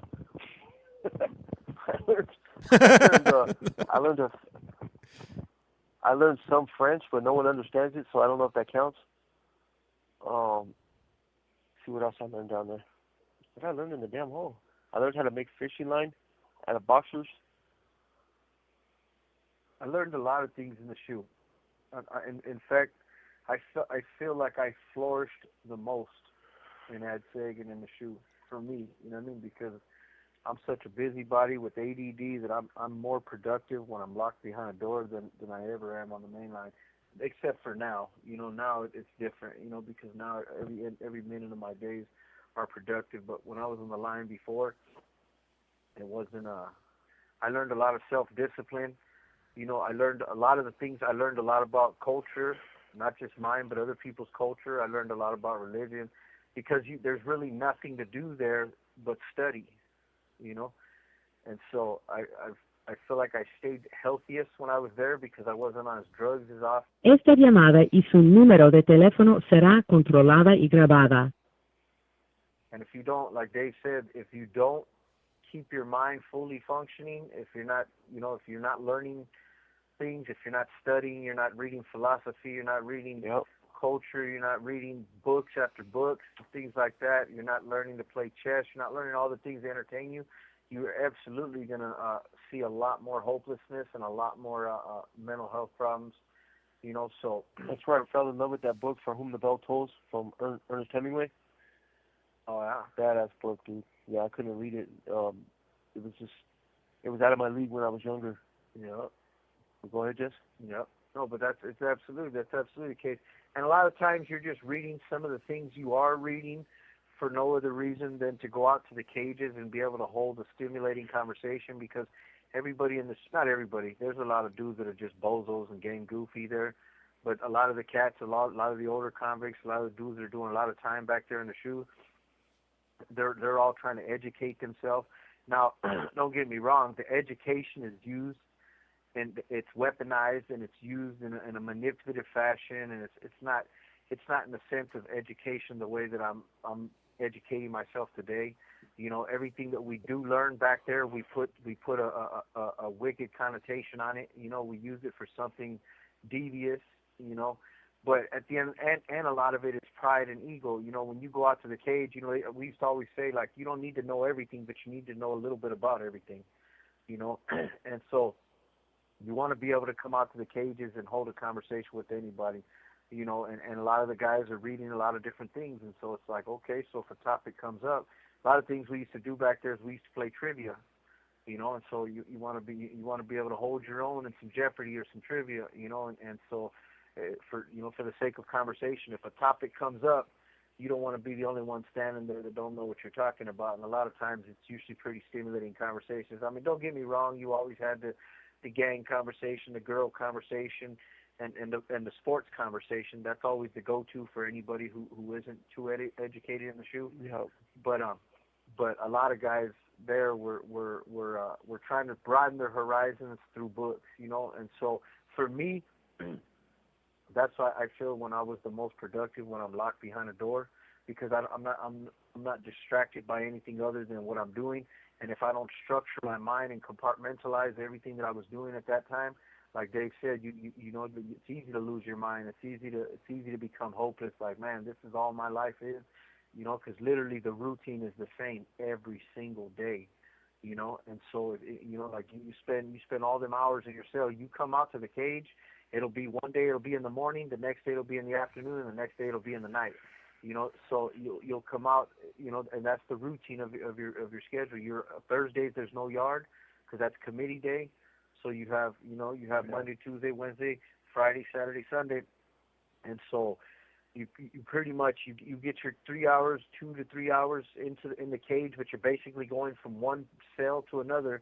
You know, because the other one you're being escorted outside and they put you in another cage, take the cuffs off, and you're sitting in a row of cages with a bunch of other people that are in cages, you know. So there's no real humane interaction, you know. You're dealing with, you know, with the same likes of yourself, you know. See, when I did most of my time in the hole in the shoe, we still had group yards. Oh yeah, that's right. We were out there in concrete, you know. So it was a little deal. I spent some time in the cages. They're cells basically, you know. Yeah. They're a little bigger than the cell we got now, but I spent time you know about the group yards, James? You ever heard of them? Yeah, I have. Yeah, so I did most of my time out there in those yards. So those yards, they tend to be vicious, you know, because remember, everybody back there, 99% of everybody back there, they're back there for putting in work, you know. So that's who you're at yard with. So you're back there with the soldiers, the hitters. You know, you're back there with the gang leaders, soldiers, hitters. So it's basically like a recruiting place. It's like, all right, so now we can see how they operate. If they're willing to what sacrifices are they willing to make on behalf of the gang, you know? So everybody's more militant on them yards. There's a lot of like trying to outdo one another to shine. Like we used to do, you know, the organized group workouts. So it was more like you don't want to be the person that has to run in place because those workouts are vicious. That I'm still in shape the way that I am now is because of those experiences. And you don't want to be like when there was gang leaders on the yards at that time. I spent time where you know how they're out here on the yards now. Well, when I was in those ADSEG yards, like in Palm Hall, we're out there together. So I had that experience, and you don't want to be the guy that, or during the Navy SEAL burpees, or during the kick out, they call them aztecas. You don't want to be the person that can't complete the exercise and has to run in place. So I made sure that I worked out extra hard in the cell, and I was able to be up to par, you know. But I didn't want to just be up to par. I wanted to like come up off the sets, and I wanted to yell extra loud, and I wanted to be like, I was really impressionable at that time. I wanted to be like the not just a soldado. I want to be the best soldado, you know, out there. So they had a job for me. They're like, all right, well, you want some attention? You got it. Yeah, absolutely. And that's not a good thing because I ended up in positions, and I was put to the test. And then I looked at that as an honor. I looked at it like, oh, finally these fools call on me so I can show them what I can do, you know. And I was. Esta llamada y su número de teléfono será controlada y grabada. I didn't understand what that was doing in my life, you know, because I had lost focus. These dudes were legends to me. These were my role models. These were my heroes, you know. So when they called on me to put in Halle, to come back to the hole, to do this, do that, you know, I was centering attention, you know. I wanted to do it. And I had lost focus on even wanting to be out in society. When I got out into society, I was like, all right, well, what can I do for the homies? How can I, you know? I was still performing. I was still doing what I had to do, you know. And at the end of the day, I threw my whole life away over that need for acceptance, you know. It's crazy to think about now. You know, I'm older now. I'm serving life in prison. I had become capable of taking the life of a human being, and to us it was so normal because we had removed ourselves from logical thinking, you know, from standards, from society standards. We had become a subculture, even of our own culture, and it was extreme. It was no different than any other extremist out there. We were willing to do the same things, right? Which was make somebody's life, possibly lose ours, all in the name of the furtherance of a cause. And we had no idea really what that was. And so we think about that now, you know, it's like, okay, well, even today, in retrospect, you know, we think about it, all right, well, what is it, Jess? Do we really understand what exactly is going on? No. I mean, we don't. And we were knee deep in it. You know, and that's the sad part. I don't even think they do. No, it's just like I kind of equate it to and I don't say this to be offensive to anybody or anything like that because, you know, I'm a believer, but you know, in Christianity they say you have to have blind faith. You know, faith is the substance of believing in things for which you have not seen. Yep. Right. And now that I understand it, you know, now that I'm on the outside looking in, and again, I don't take nothing away from anybody that's there. You know, I lived, breathed, teach, taught, you know, lived and died for that stuff, you know, for years and years and years. And I still don't see nothing wrong with the people that are there. I know what it is, so I'm here. You know, I understand it. I'm in a different place. I've been enlightened, you know.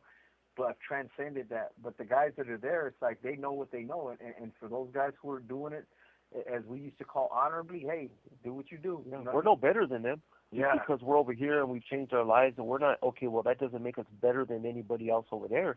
Right. They're doing what they believe is right. Exactly. You know, and I said it last time, you know, there's a program that I did and it asked, well, why was it so hard to make the right decision? And it's like, what do you mean make the right decisions? When I was making those decisions, those were the right decisions completely by what I was taught and what I believed and what my heart told me. You know what I mean? Like to do what I know now today to make the right choice. Back then was wrong. You know what I mean? Like literally there was something in your soul and something in your head and your heart that told you, hell nah. Coming over here, coming to these yards, these S&Y yards, everything in your body to the point to where some dudes are getting killed behind it. You know, I've been moved on a couple of times. You know, like I'm not going there. I'm not, hell nah. I'd rather die than go over there with those dudes. You know, things like that. Like that's the kind of belief and that we have and the faith we have and what it is that we were living over there. You know, and like I said, it's a lifetime of indoctrination. You know, so. You know, to each their own. You know, I get it. I thank God that I've been able to, you know, have my eyes open and understand. You know, and you know, it's a different way of life now for me. You know, but that's what I equate it to. You know, like having that blind faith. You know, I had blind faith. You know, like there was nothing I wouldn't do that they told me to do. They had our best interest in mind. You know, like this Causa was about our people. That's what I thought too. You know, I was like, all right, well. They know what they're doing. They've been doing this for a while. The organization and the structure is it has a purpose. It has a meaning, and our sacrifice is worth it. You know, and that's the blind faith that we have. And it's so crazy to think like, man, I'm a very headstrong person, but to think like, man, like I was conditioned. I lived and breathed that brainwashed mentality that it was okay to do life in prison. It was honorable to do life in prison for your cause. And not only are you going to do life in prison, but you're going to beat the system however possible. They can't, you know, we put They're not going to break us. They're not going to break us. We're going to find a way around everything. Yes, we're going to be physically incarcerated, but we're still going to be mentally and emotionally free. And we're going to be, you know, we're going to have opportunities in here that the lesser people won't be able to have. And the reality of it is, it's completely the opposite, though. Like it is completely the opposite, you know. But when you're there, you don't understand that. Like I never would have understood that. I've said it before about the guy when dudes used to give me that PC talk, like always away. Le queda un restante de 60 segundos. I gave it to you. Yeah.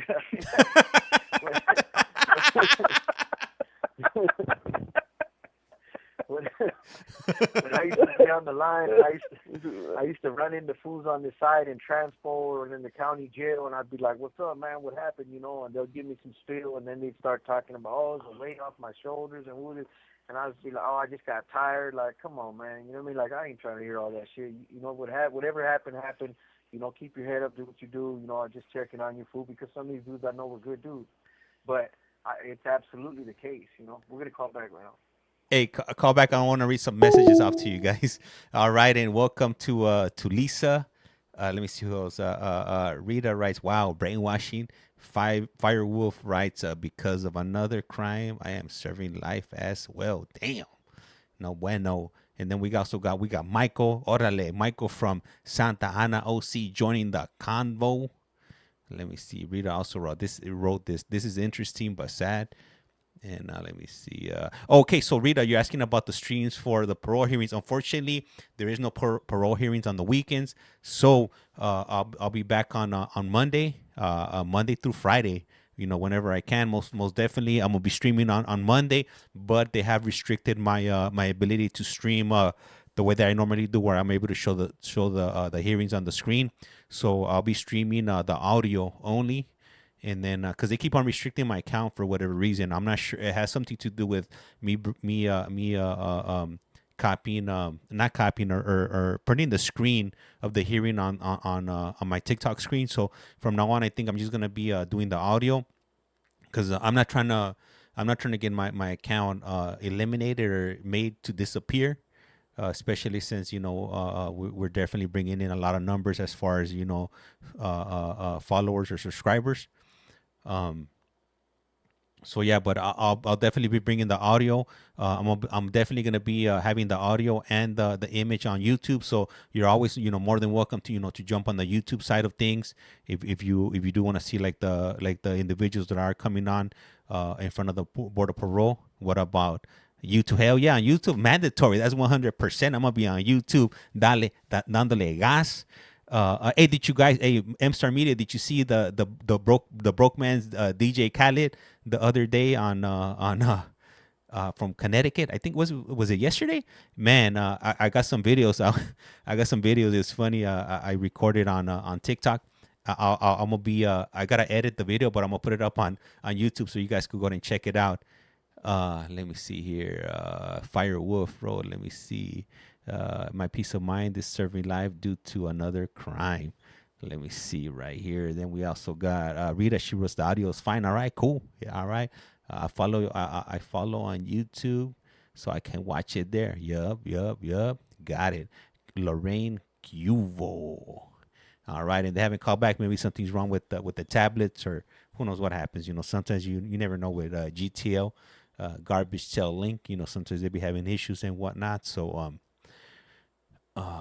sometimes the calls don't come through. So we'll just go ahead and wait around, and I'll go ahead and pat over here as long as I can. But yeah, I enjoy looking at those the board hearings throughout the state or throughout the country, and here they are. This call is now being recorded. Global Link. Usted tiene una llamada prepagada de David Lopez. un individuo encarcelado de la prisión estatal de Centinela, California. Esta llamada y su número de teléfono será controlada y grabada. You have a prepaid call. You will not be charged for this call. Para aceptar esta llamada, diga o oprima ahora el 5. Gracias por utilizar Global Link. Hello.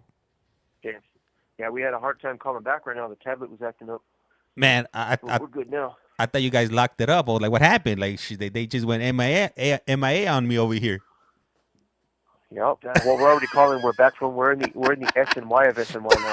Yeah, we did the lock up on the lock. Yeah.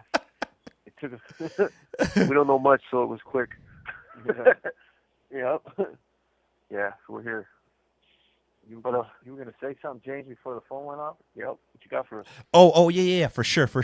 So I want to read off our question, but I'm gonna read off one of the comments on here from Michael, and Michael writes, "Órale, Michael from Santa Ana, OC, joining the convo." Hey, what's up, Santa Ana? That's right. We got some of the boys right here from the OC right here. Yep. Definitely send ours to Michael. Welcome to the chat. Orale. Yep. I think he jumped on previously. I think a few weeks back he was on. I remember the name Michael from Santa Ana. So because remember I asked. Yeah. I think I asked him that too. I was like, "Are you from Santa Ana?" Mm-hmm. He said, "I am." Yeah. I knew it. It's the same one. Yeah. I could just tell. Yep, I could just tell. That's my homie right there. So, yeah. For sure. I keep back with a lot of fools from Orange County right now. I got like our boy right here. He's from Fullerton. Got a homie right here from I think from Anaheim. Yeah, some of the fellas are right here. So go ahead. Hey, so I got a question from Rita right here, and she's asking, what made you want to help inmates, if you don't mind asking? You know what, Rita, I don't see it as helping. What I can say is that I could definitely relate to through some of the things that you guys been through. I grew up in LA, and like a lot of things were happening on the street. I never gangbanged, but I saw a lot of stuff that was happening around me. A lot of my friends growing up, did join gangs and ultimately went to prison. And it's kind of weird, for me to say this, but I think I could relate to people that are incarcerated or that have been through the legal system opposed to somebody that I work with, because we come from two totally different worlds. If that makes any sense to anybody out there, listening to what I'm saying. One of the reasons that I did want to start this YouTube channel was to shed light or insight on the reasons that these gentlemen like Jesse and David went down that path. What is it that caused them to end up where they're at? And I know me personally, I want to know about prison. I want to know about prison, but I don't want to go to prison. You know, if that makes any sense. So I'm not sure if that's answering your question, but that's kind of like, you know, why it started this YouTube channel or TikTok channel was to shed light on what people like Jesse and David, you know, went through and what they're currently going through right now, and the change that they've gone through in prison. You know, because I'm not sure if you guys are aware, but in the state of California, the way the laws are now, people that have a life sentence are that they do have the opportunity of coming home, and I would rather have somebody coming home from prison rehabilitated opposed to wanting to be active gang members and continue on the same path they were before they went to prison. I want somebody that's actually going to be able to be an active participant member of society and help, and instead of causing destruction and whatnot. Yeah, we're gonna be your neighbors one day. Yeah, it's true that. The fact is, they say what 95% of people are coming home. And when I got my time, I said I was sentenced to 40 years. Well, I was sentenced originally to 42 years to life. They removed the 2 years recently, and now I'm at 40 years to life. But that sounds like a lifetime, right? Especially because I've only been in for 14 years, but things have changed. Laws have changed, and they're giving us an opportunity to show that we're willing to make a change, and we're putting in the work to become better people. So now, as it stands, I have a board date in 7 years. So that's not 20 years away. That's 7 years. And my case is open right now. I'm in court right now. Matter of fact, I have a court date this week. I'm going to do it in absentia this time, but it's a resentencing hearing. And I could, you know, if everything works out in court, I could be at board in a year.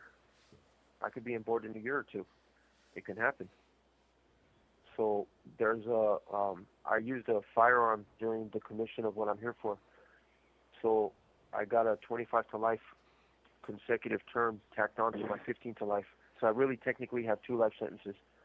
And that firearm enhancement is coming into question right now, so they might remove it.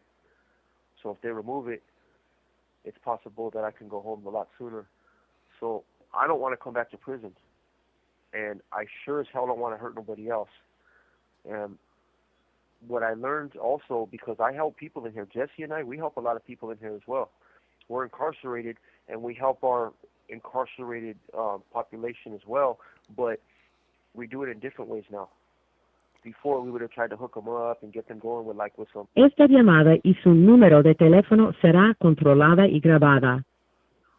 We would have tried to bring them into, you know, our gang affiliations, or we would have tried to, you know, our previous ones, or we would have tried to hook them up with a little bit of dope or something to get them going on the yard. And that was the way that we knew how to help people in here. But now we guide them towards recovery. We guide them towards Criminals and Gang Members Anonymous, you know, which is a self-help group. We guide them towards college and pro-social activities. And when we started this journey, this isn't what we thought we would be doing. I know, Jess, I know you didn't. I didn't either. We didn't think, okay, well, we're going to do good, and now what, we're going to just help people all the time? Yeah. And that's our life now. And we don't even do it. We don't do anything extraordinary other than just be good people. And people gravitate towards that. And we're making a difference just right there, us too. You know how Jesse said earlier, like, oh, okay, well, there's some people that are the people's champ. And that's just how we are. We're really outgoing, and people like to be around us. And we could be very charismatic. We used to use that for, you know, to do bad things, but now we don't. We're just ourselves. People come and they're involved in what we're involved in, and they're thriving. We got guys that were scared to death to do college, and they're asking us to sign them up on the next semester, and they want to be a part of it with us, you know. And this is something that's not normal. It's against the grain. It's against cultural norms in prison. People got to look tough, and they got to be ain't nobody need those books, you know, I got these, I got my fists, you know, I got this and that, and, you know, come on, homito. I got this, you know.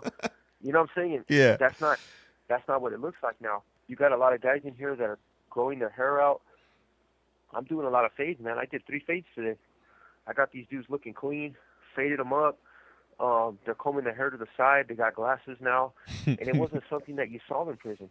Yeah. You saw everybody have bald heads. Everybody's got them, them cholos. James, you grew up in the hood too in LA. So you know them cholos. We all got marks on our heads. Yeah. Our heads, we got the battle scars. Everybody's got them. You got We've been fighting since we were kids. You got the piggyback scars that cancillas. Yep. Yeah. Everybody got some, and it's crazy because you don't see those. Those were war wounds. Those were things where, like, you see fools and you're like, all right, that fool's in the hood. He's been handling his business. He's been throwing putazos since he was a kid. But that to us in here, that's not. Esta llamada y su número de teléfono será controlada y grabada. We don't look at that as tough right here. And even in SNY, we used to look at that. We used to praise that behavior. Like, all them fools are like it. Ain't nothing changed. Like, we're just on this side now. Shit happened, but at least, the boys are still going to be boys, But that mentality don't fly no more. Now it's like, look at that dummy. Look at that dummy just messed up everything, Yeah. That dummy just ruined his life. Like, it's something that stands out is abnormal now. You got dudes in here, James, that are wearing skinny jeans. What? Skinny jeans in prison. I don't know. That's where I draw the line, David. I can't. Hey, I can't do it. No go for me. I can't do it. No go. Hey, when you get released, no go on the skinny jeans. We need at least some straight legs, porfas. Please and porfas. What do you think about that, Jess? Well, I've been working on getting these things over my calves for the past hour. He brought some manteca back in the kitchen so that way he could oil up and get into the pan. I'm trying to get these things on, you know what I mean? I got to have a cita tomorrow, so I got to get dressed now. But this is but the thing is, look, that's not for me. I'm still old school in that regard. Like, I wear fitted clothes. I don't wear clothes that are too baggy anymore. My clothes are fitted, but I'm not trying to look in that that old school pintero look. Yeah. We were talking about the other day, Jess and I. When I first came to prison, like, these fools were straight pinteros.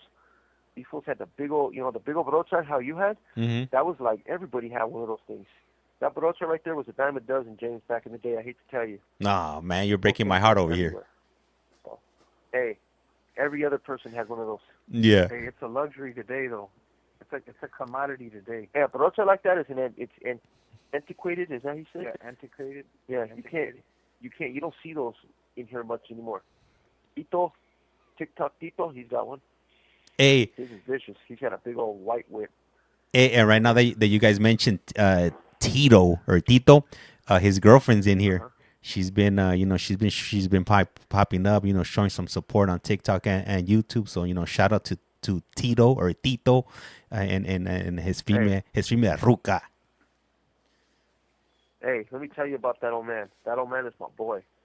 His brother Chris too. That was my Sally for a long time. His brother Chris is my boy, and I got a lot of love for both them fools. Them fools are so much alike. It's crazy. I honestly, every time I see that fool, I laugh. I don't think I've seen him one time and had a serious conversation. Even when we were talking serious, we were laughing. That fool's got such a great sense of humor. For as much as he's been through, he's got such a great sense of humor. Fool's been in here for so long. He's been in here for since the 70s? Didn't he come in 78, 79 or something? I think the first case when he caught his first, when he went the first time, I think it was 78, 79. Paroled after a few years and stayed out for a little bit and then ended up catching this case. Yeah, I wonder if he got busted wearing bell bottoms. Hey, he probably had one of them Freddie Prinze Jr. freaking haircuts. You know what I mean? Like, it was all like a pompadour. It was all. Sure. A badass, vicious ass pompadour, back in the early '80s. Oh yeah. Right. Nah, Tito's a boy though, man. I see him a lot. He works in the kitchen right here, so when we go by for the trays, I always look in the window. He's the one that hands us the trays, And I always look in there just to see him. Cool cat right there. But so it's just different though, James. We're talking about the way fools look in here and stuff, and it's just not. It doesn't feel the same anymore. Like, you see the fools that will walk around and they got there's fools in here that are blasted up. They got a lot of tats on them and stuff like that. But you get these fools that have their full faces covered, head to toe, man. Their faces are covered. But then their pants are so tight it looks like they might end up with shit stain. It's true. Yeah, and they're wearing skinny jeans. Like, damn, this fool looks like he's got the looks. He's got the tattoos, you know. And it's crazy that they're wearing skinny jeans and they got their hair grown out. Like you can see the tats they're all over their head, but they're coming down and their hair is all lined up properly. And I just trip out on that. Like, damn, you know, these fools are. A lot of them they Different generation. they talk different. They all talk like they're black. Yep. Yeah, you don't have like the old cholo talk no more. You don't hear that holes and Which is cool because that sounded pretty ignorant too. it was dumb, you know. Yeah. Yeah, but there's fools that talk like, and they're like they just talk different. They talk like new wave. Like they all talk like DJ Khaled or, you know, like dudes like that. Everybody talks like they're trying to make a record. That's how they talk, huh? Like Little Pump. Yeah. Le queda un restante de 60 segundos. Like Little They Pump. all talk like Tekashi 6ix9ine.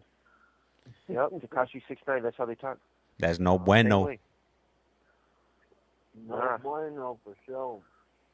So yeah, it's Hey, crazy. so I got You one wanna take more. another call, James? I got one more. If you guys Alright. if you guys are up for it, all right. We're up for it. That's right. Call you back. All right, cool, for sure. All right, and Thumper writes, U.S. women in prison with a plastic spoon. That's right. All right, so if you're just tuning in right now, we're today we're doing something a little bit different. If you're here for the parole hearings, we're not doing that right now because it's obviously the weekend and they don't hold any parole hearings on the weekends. So right now we're doing some live phone calls from Centinela State Prison, which is located in the state of California. And we currently got David and Jesse on the line right now. They should be calling back shortly. And once they do, this call right now coming up, it'll be the last one. We've been on, we're about to be hitting 2 hours. We've been on for like at least an hour and 56 minutes. But who's counting? And here it goes. The phone is ringing. This call is now being Esta es recorded. Global Telling. Usted tiene una llamada prepagada de David Lopez. un individuo encarcelado en de la prisión estatal de Centinela, Centinela, California. Esta llamada y su número de teléfono será controlada y grabada. You have a prepaid call. You will not be... Gracias por utilizar Global Telling. Hello, hello. Yes, sir. Yep.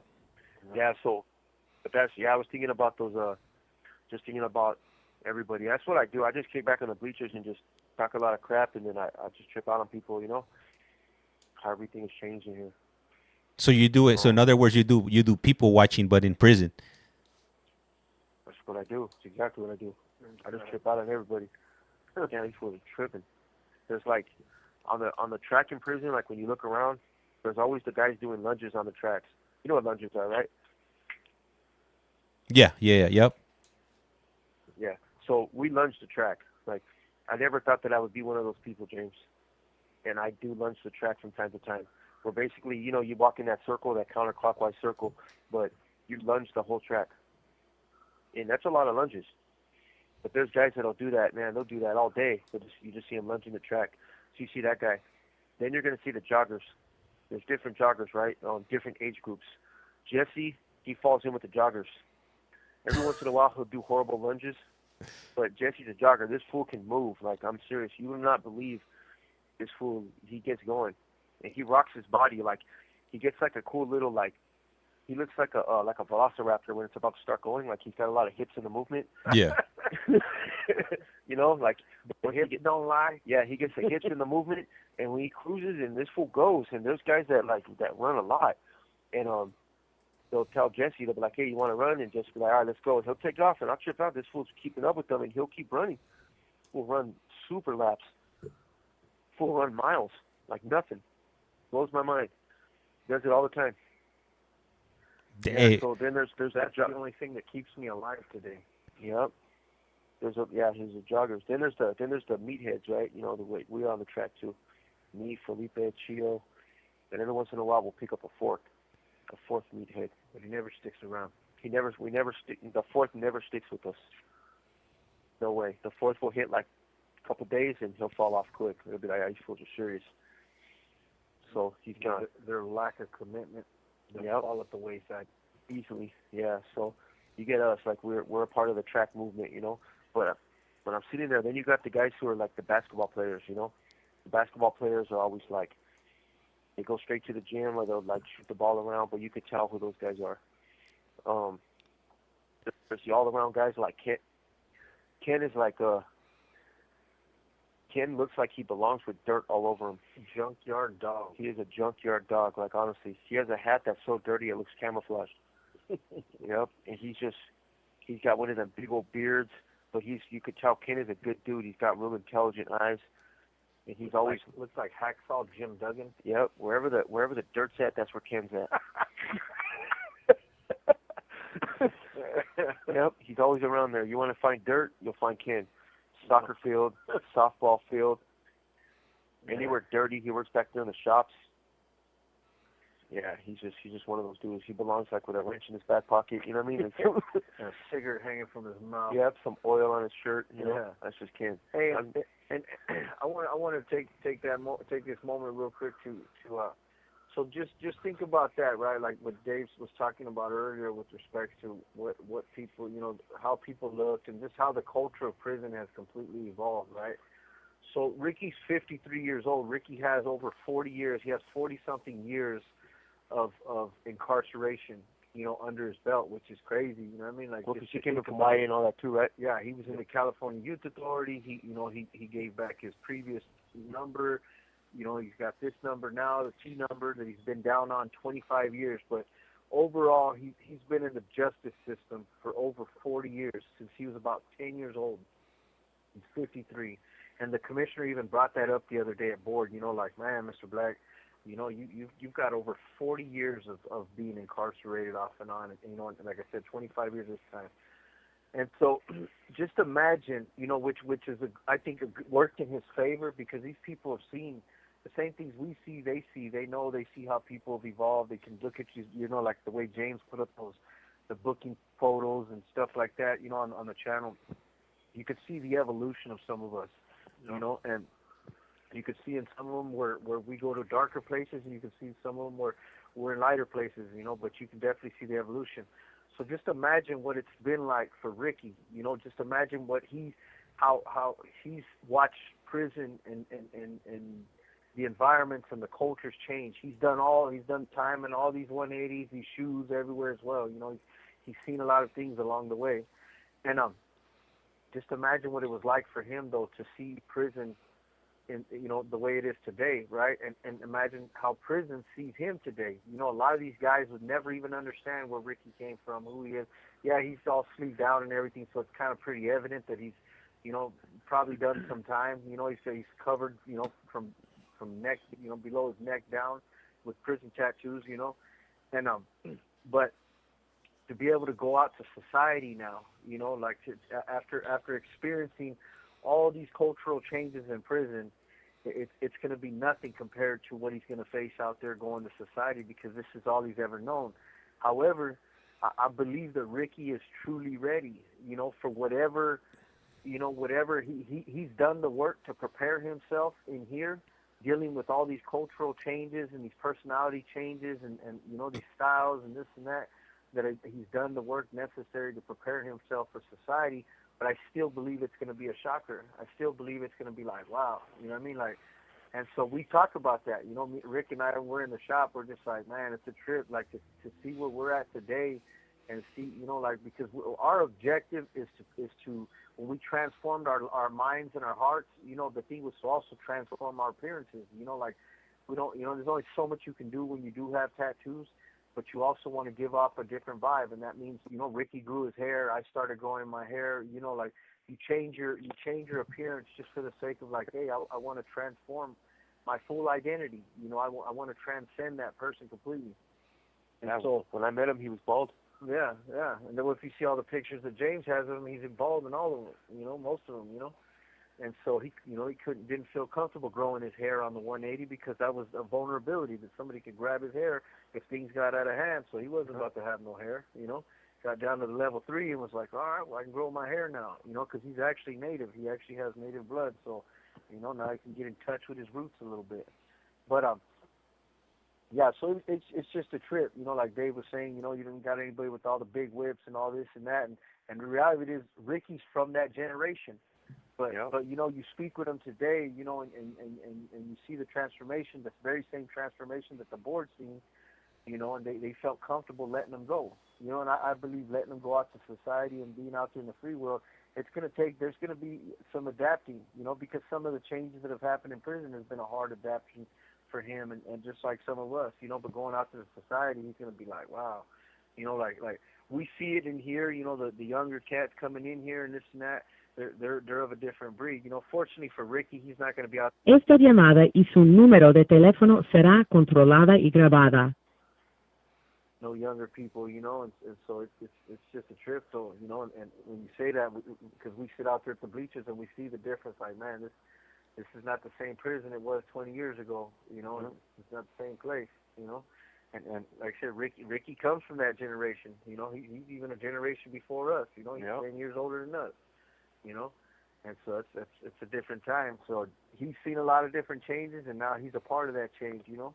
And the board obviously seen it, and so now when he gets out to society gets to see it. His kids see it, you know, which is awesome, you know. He's another person we're going to see walk out the door, one of our boys, you know. Hopefully we'll have a chance to be on this side of the end, you know, just like everybody else.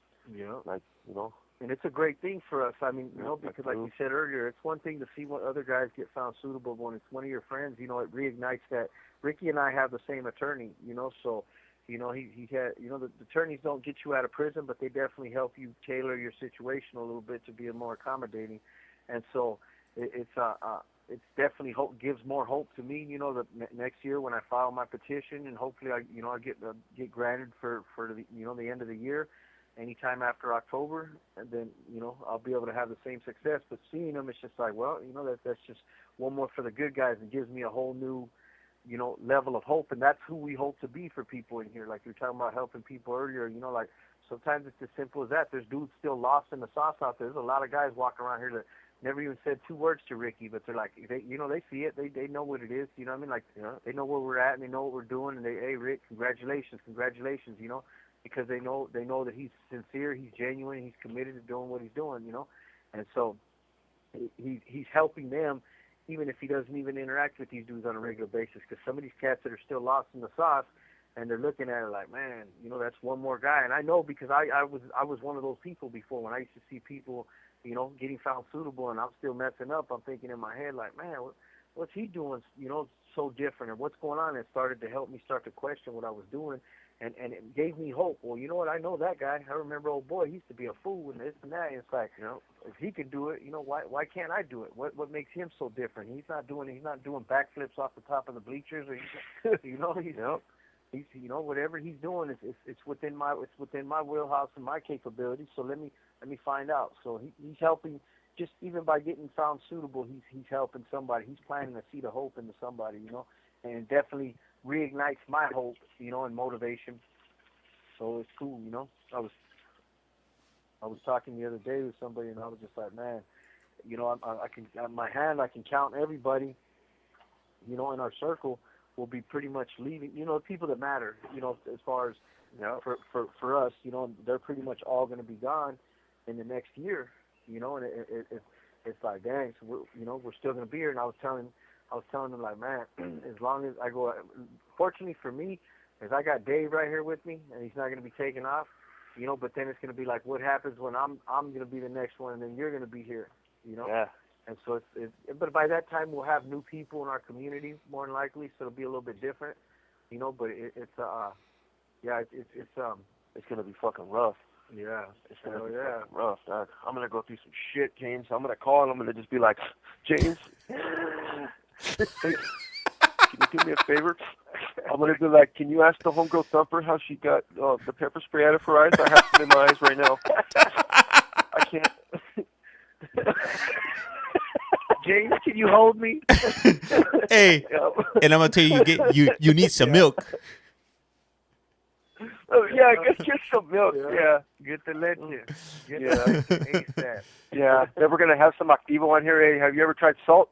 Yeah. Hey, throw some salt in your eyes. Yeah.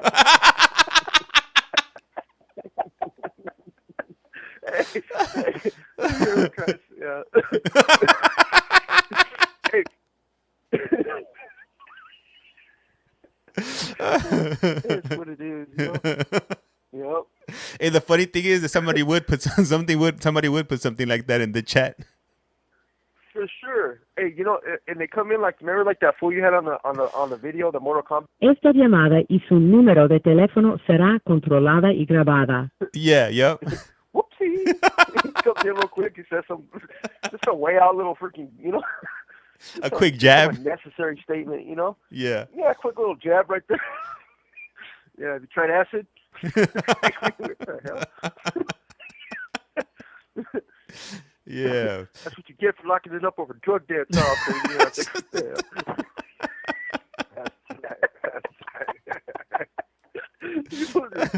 That's crazy. Hey, I got a comment from Michael right here, and he writes, he says, ask Ken if you can borrow his clothes for visit. Who's Ken? Ken, what the hell? Remember I told you about Ken? Yeah. I talked about Ken for like 5 minutes. James, where you been, man? Ken's the guy that. You know Michael's paying attention. Yeah, thank you, Michael, and I'll get those clothes for you. Yeah. Don't worry about it. Yeah, for sure. They're gonna be filthy. Yeah, where you going to visit at the junkyard? Mm-hmm. That's horrible. Yeah. Hey, no, Ken, Mike cares enough. James wasn't listening. Ken's the boy, man. Ken's somebody you walk up to. Le queda un restante de 60 segundos. Hey, but he'll give you a firm handshake and he'll look you right in the eyes and say, "Good morning." Good morning. He's one of those guys, you know what I mean? Yeah. Yeah, but anyway, I just want to send a shout out to my beautiful wife, man, and all the viewers that spend this time with us, man. We come out here for you guys, man. You guys are a part of our community. You guys are our third selling. Yep, absolutely. Thank you. Definitely want to send our love out to the family, send the love out to the loyal listeners. You know, Iceman and SoCal Fish Slayer, Chubby Jessica. Regardless, got to send a shout out to Bruce Willis, Lex Lewis, Marlene, all the regulars. You know, my family and Gary, Dave's family, everybody. Especially James. James, for everything you do for us, man. Yep, to James, thank you. Yep, we appreciate anybody that listens. You know, we spent some time out here hanging out with you guys on a Saturday. We got our Sunday night show moved around for scheduling purposes. When James a busy working man, but yeah, thank you guys. We'll talk to you. All right, so the phone was cut off, but I want to go ahead and give you everybody a shout out. M-Star Media, Mad Max 408 over there on the YouTube side. We also got Native Girl, we got Thumper. Let me see who else do we got. We got Michael from Santa Ana. We got Faith, Hope, Love coming out of from that area right there in the Valle Imperial, right next to Centinela State Prison. We got Mando, Loco, Diaz, 777. We got Rita coming over from watching the Board of Parole hearings. Who else do we got? We got Care Bear. She says she's enjoying the conversations. We got Firewolf. Who else? We got Lorraine. She wrote Yuval. We got Lisa. And I'm going to see who else I see on here. Whoever else was. We got my boy Jonathan. We got my boy Danny. My homies in real life. And we got Craig, man. That's right, Craig, man. Craig is he recently joined up after the Board of Parole hearings, and those Board of Parole hearings have brought in a lot of people in from TikTok. So I really do appreciate you guys. We also got Ryder, and the list goes on and goes on. I read the messages. Definitely, you guys are definitely not ignored. Sometimes with especially with David and Jesse, the conversations they have. I tend not to try to interrupt them that much, but I am reading the comments and I am paying attention to you guys. I do appreciate everybody, and we might be back a little bit later on. I think I might be having Javier coming back on. We might do a video visit. It's gonna be a little bit funky as far as how I set up the video visit, just because my TikTok live studio has been restricted until the 23rd. So what is that, Monday? So I might have to do phone to phone instead of the normal way that I capture the video visits. But I gotta make it work whatever way I can. So hopefully Javier is able to call in. Most likely I will be projecting the correct image on YouTube. So if you want to see that, I suggest for you guys to also jump over to our YouTube site so you guys don't miss out. any of the conversations we have. And once again, it's at Collect Call From. Check out the playlist. If you guys want to check out David's and Jesse's story, I would recommend for you guys to do that. And if you got some hours on your hands, or if you want to jump on one or two conversations, check it out. All right. And like I said right here, life's like a candle. Once you blow it out, it's lights out. And with that, we're out.